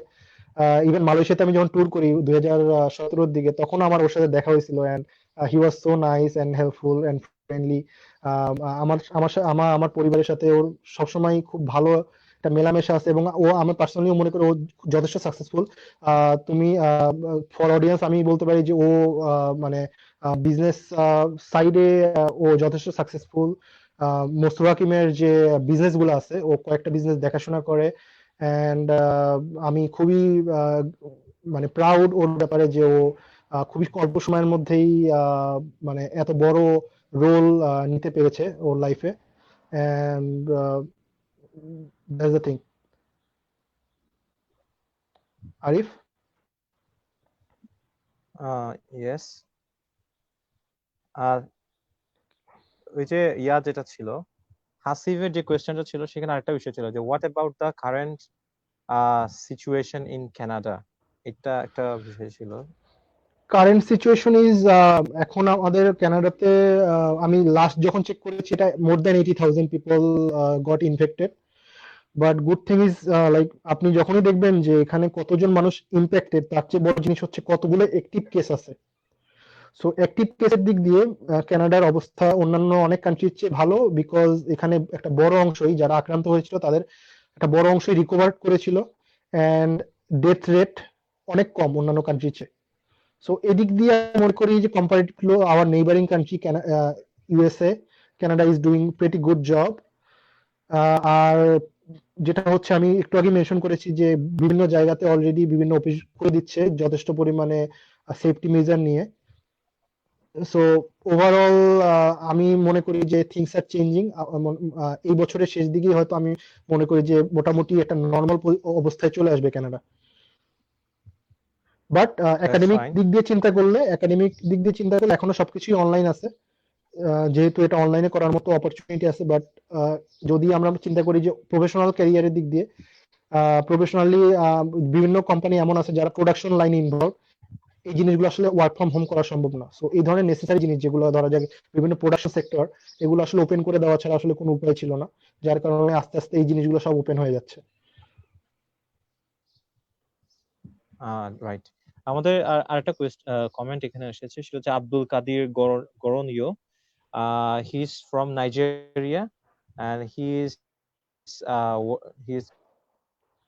going to start his involvement with us as country director. Mr. Abdul Kadir for commenting, and he said he has written very vital discussion. Thank you so much for your compliment and appreciation. In fact, we are trying to address a few things, how to work in Canada and how to study abroad, and how we can avail the opportunities for our youths, and how we can solve some of the problems that our youths are facing. So we have another question from Famida Faiza Hok, that is postgraduate korte hole kono subject so that we should do. So আমি এই ব্যাপারটা নিয়ে আগেই discuss করেছি। আমি শর্টকাটে যেটা বলতে পারি যে পোস্ট গ্রাজুয়েটে আপনি যদি একটা সাবজেক্ট চুজ করেন তাহলে যেটা করতে হবে আপনার, যদি ধরা যাক আপনি হচ্ছে সাইকোলজিতে পড়াশোনা করলেন অনার্সে, আপনি মাস্টার্স সাইকোলজিতে করতে চান, আপনাকে যেটা করতে হবে যে আপনার হচ্ছে মাস্টার্স করার জন্য কি কি রিকোয়ারমেন্ট ওই ইউনিভার্সিটি চাচ্ছে, ওই রিকোয়ারমেন্ট গুলো আপনাকে ফুলফিল করতে হবে, আইএলটিএস থেকে শুরু করে সবকিছু। আর আপনি যদি একটা ফান্ডিং পেতে চান, ভালো অ্যামাউন্টের ফান্ডিং, আপনাকে প্রফেসরদের কাছে অ্যাপ্রোচ করতে হবে, আপনাকে ওই রিলেটেড কিছু রিসার্চ জার্নাল পাবলিশ করতে হবে যেটা আপনাকে আপনার প্রফেসরের কাছে অ্যাট্রাকটিভ করবে আপনাকে অ্যাকসেপ্ট করার জন্য। দেন লাইক যদি আপনি ফান্ডিংটা পেয়েই যান তাহলে এটা যেটা হেল্প হবে, আপনার লিভিং এক্সপেন্স ছাড়া আপনার একাডেমিক সব খরচ বা একটা সার্টেন অ্যামাউন্ট অফ কস্টিং আপনার প্রফেসর বিয়ার করবে। সো আমার মনে হয় যে এটা অল্প দিনের ব্যাপার না, এটা আসলে 1 থেকে 1.5 বছরের লেগে থাকার ব্যাপার। হতাশ হওয়া যাবে না। আপনাকে যখন যদি আপনি ডিসিশন নেনই, আপনাকে 1 থেকে 1.5 বছর আপনাকে কাজ করতে হবে যেন পুরো প্রসেসটার জন্য। কারণ আপনার ভিসা পাওয়া থেকে শুরু করে ইউনিভার্সিটি অফার লেটার পাওয়া থেকে সবকিছু মিলিয়ে আপনাকে মিনিমাম 1 থেকে 1.5 বছর সময় লাগবে। ওই সময়টা আপনাকে ধৈর্য ধরে একটার পর একটা আপনাকে কাজ করে যেতে হবে, হতাশ হওয়া যাবে না। সো এটাই আমার সাজেশন, লেগে থাকা। আর এটা নিয়ে প্রচন্ড স্টাডি করা যে এই জিনিসটা করতে হলে আপনার কি কি জিনিস দরকার, কি কি স্কিল আমার ডেভেলপ করা দরকার, এটা নিয়ে কাজ করা। সো এনিওয়েজ, অ্যাকচুয়ালি আমাদের আসলে অনেকগুলো বিষয় মানে ডিসকাশন করতে করতে লাইফটা অনেক লেংদি হয়ে গেছে। In fact we have to finish, in fact, because it's almost 12 a.m. in Bangladesh. It's 11:58 p.m. right now, almost sleeping time for some people. So far, we want to summarize the whole discussion. In fact, we covered a lot of areas today, and we hope, Moinul, if you want to discuss more things in details, we will expect you to join us in another session in a few days later, when you have convenient time to join us, and it will be help for us. And under this project, we want to address a lot of things, and we want to help people in the field of study and job opportunities in North American region from Global Youth Research Panel. So I hope this discussion will be helpful for so many people, especially youths and all the people, the professionals who are trying to go abroad. And this discussion will also help in the visa processing and also in other aspects. So if we have anything left for the in this discussion, uh, we hope that we will bring more discussion and more points and suggestions for our audience in our next lives. So I want to hear the last words from Moinul. And also we want to thank you for joining us from Canada. Uh, I want to listen from you and I want to request you to summarize that what uh, what is your last word towards our audience, and also what is your words towards our team members who are working in Bangladesh and also in abroad in Global Youth Research Panel. Thank you, Arif. It was a great opportunity and my honor to be here as a guest and sharing some of my life experience to you all. It's been almost 2 hours 30 minutes. It's a long time. যারা এখনো লাইভটা দেখছেন, আমি তাদের প্রতি অনেক thankful যে এতক্ষণ ধৈর্য ধরে লাইভটা দেখার জন্য। আহ, আমি দেখতে পাচ্ছি কমেন্টে অনেক কোশ্চেন আছে যেগুলো আসলে অ্যান্সার করা সম্ভব হয়নি। আমি পার্সোনালি এই লাইভের পরে চেষ্টা করবো পার্সোনালি কমেন্ট সেকশনে এগুলো অ্যান্সার করার। সো আর হচ্ছে গিয়ে আহ, যারা কানাডায় আসতে চান অথবা লাইফে বড় কিছু করতে চান, আমার মনে হয় যে আহ, সবকিছুকে ব্রেক ডাউন করে স্টেপ বাই স্টেপ আগানো এবং গোল সেট করা খুবই ইম্পর্টেন্ট আপনাদের জন্য। আর খুবই আরেকটা জিনিস ইম্পর্টেন্ট হচ্ছে কি, আপনি যেহেতু এখন কোয়ারেন্টাইন টাইমে আপনি বাসায় সময়টা কাটাচ্ছেন, try to use it well, like এই সময়টাকে কোনোভাবে ওয়েস্ট না করে আপনার বিভিন্ন স্কিলকে ডেভেলপ করেন। আর ইংলিশ স্কিল ডেভেলপ করার জন্য আসলে আপনি ধরেন মুভি দেখা, বই পড়া, বিভিন্ন ম্যাগাজিন পড়া আসলে বিকল্প নাই।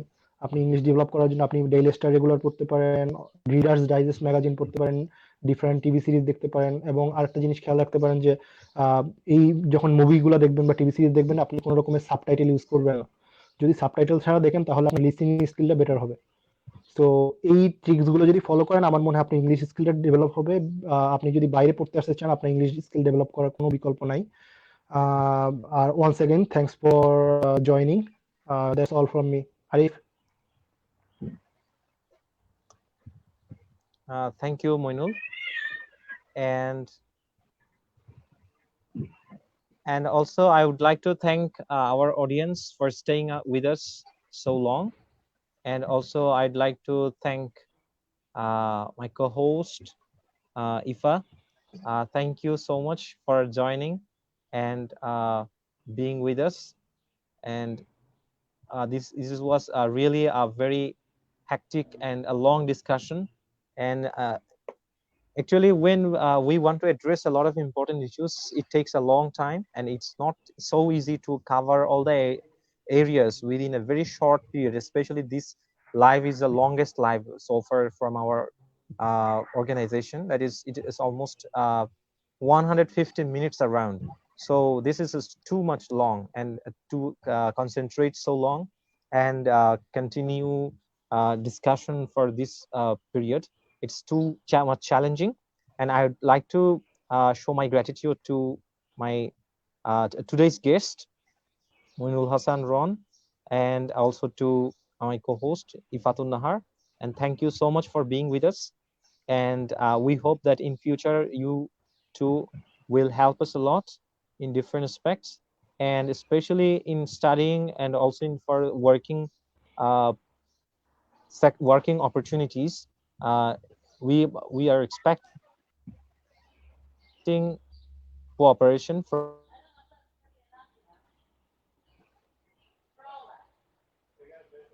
from our our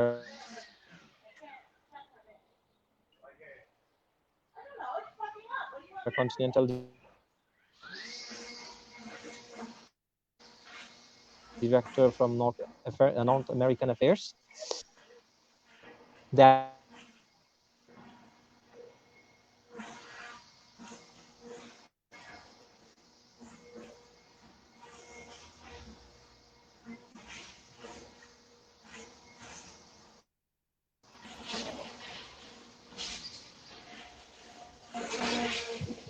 actually the network was making trouble. So this was actually the last minutes of our today's live. So I want to hear from Ifa if you have any last words for our audience and your experience of today. How was that? Okay, at first, thank you, Arif, for this opportunity. This is the very first time for me as I am hosting. Anyway, was very good experience with Moinul and get many informative the instructions and suggestions from you. It would be very effective for our audience and also for me. Um, anyway, thanks our audience to be with us.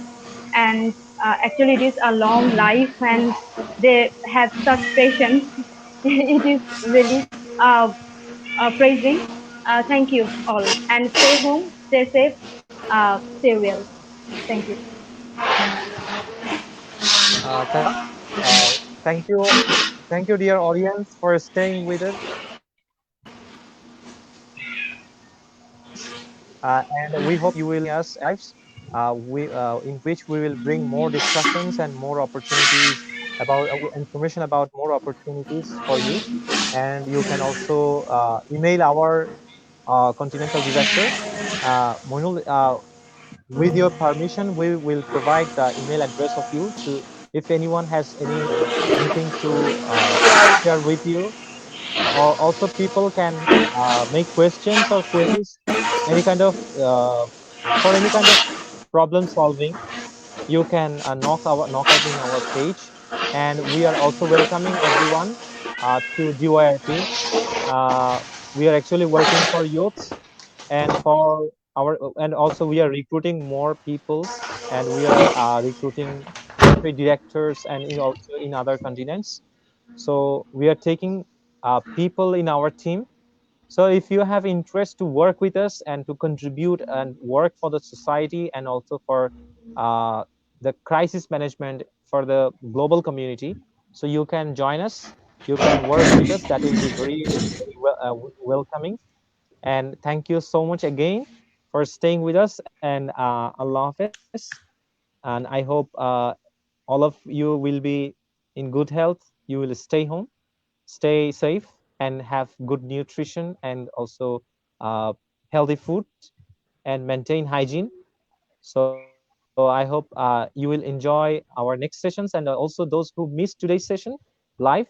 I hope after this discussion you can watch later in this live in the recorded version, and even after the discussion, after the watching the live session, you can pose your questions even to our page, also to our guests with the email address. Our email address is gyrp.global@gmail.com, and we'll post it again from our page. So that's all from us tonight. And it was a nice discussion, and it was a nice session, nice experience with you too. And thank you, Moinul, for joining and for attending the discussion and sharing a lot of information. And thanks again, Ifa, for staying. Stay safe, stay cool. Uh, Best wishes for you too. You too. Thanks for having me once Thank you again, so much. and have a great day. Okay. Thank you so much. Allah Hafiz. Allah Hafiz. Yeah.